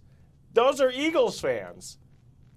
But honestly, when they come up here to Lambeau, it's people on serious, football vacations, and they kind of tend to be nicer than they are when you get that home crowd Eagles fan in Philadelphia. So hopefully the Green Bay Police Department's not too busy tonight with the Eagles in town, as I'm sure the libations are already flowing in the parking lots or at the yards out at Lambeau Field. We just have a couple more minutes here on the live desk.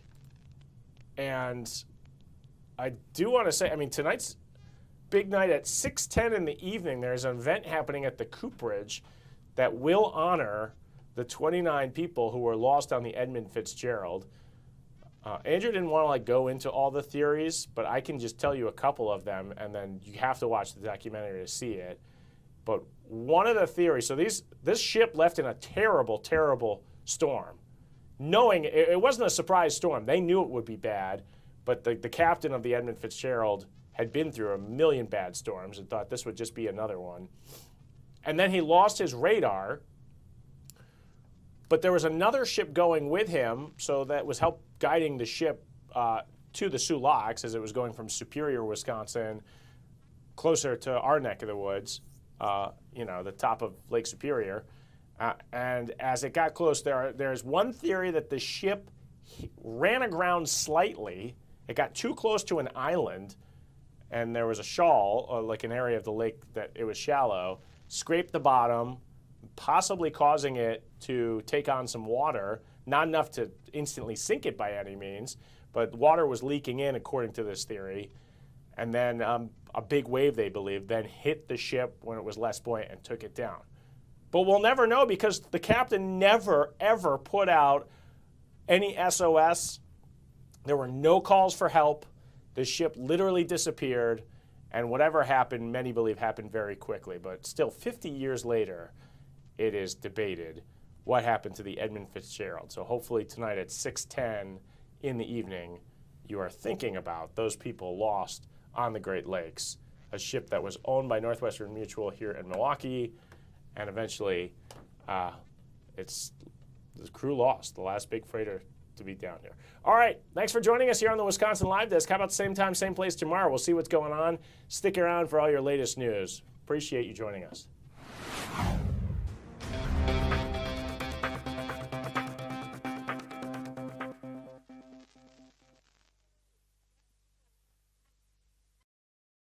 Portfolio. You can see a post on social media. They're set to retire in 2027. The queen of stock trading officially hanging it up. And of course, we're continuing to dive into that as she's been so good that more than 3 million people invested in $1 billion using the app. Pelosi's portfolio returned an incredible 816% according to public disclosure records. The S&P in that time frame over 30 plus years only returned roughly 229%. Let's be joined right now by co-founder of Autopilot, Chris Joseph. Thank you so much for joining us here on Live Now from Fox. And obviously, Pelosi's retirement doesn't really change a ton for you, but take me through it. What was the thought when you go through your mind? Because obviously the Pelosi tracker is so very popular. It's an end of an era. What goes through your mind?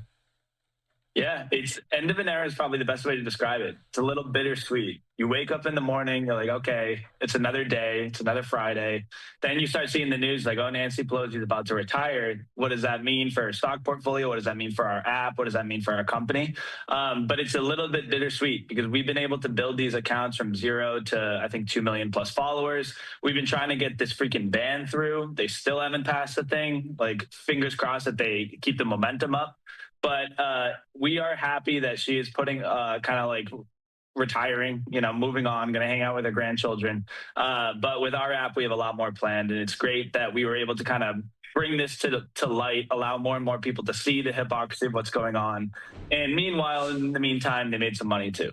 Yeah, that is so very true. Obviously, 816% or so. That is just an astronomical number. Talk me through the origination, the genesis of this idea, because you talk about Autopilot, the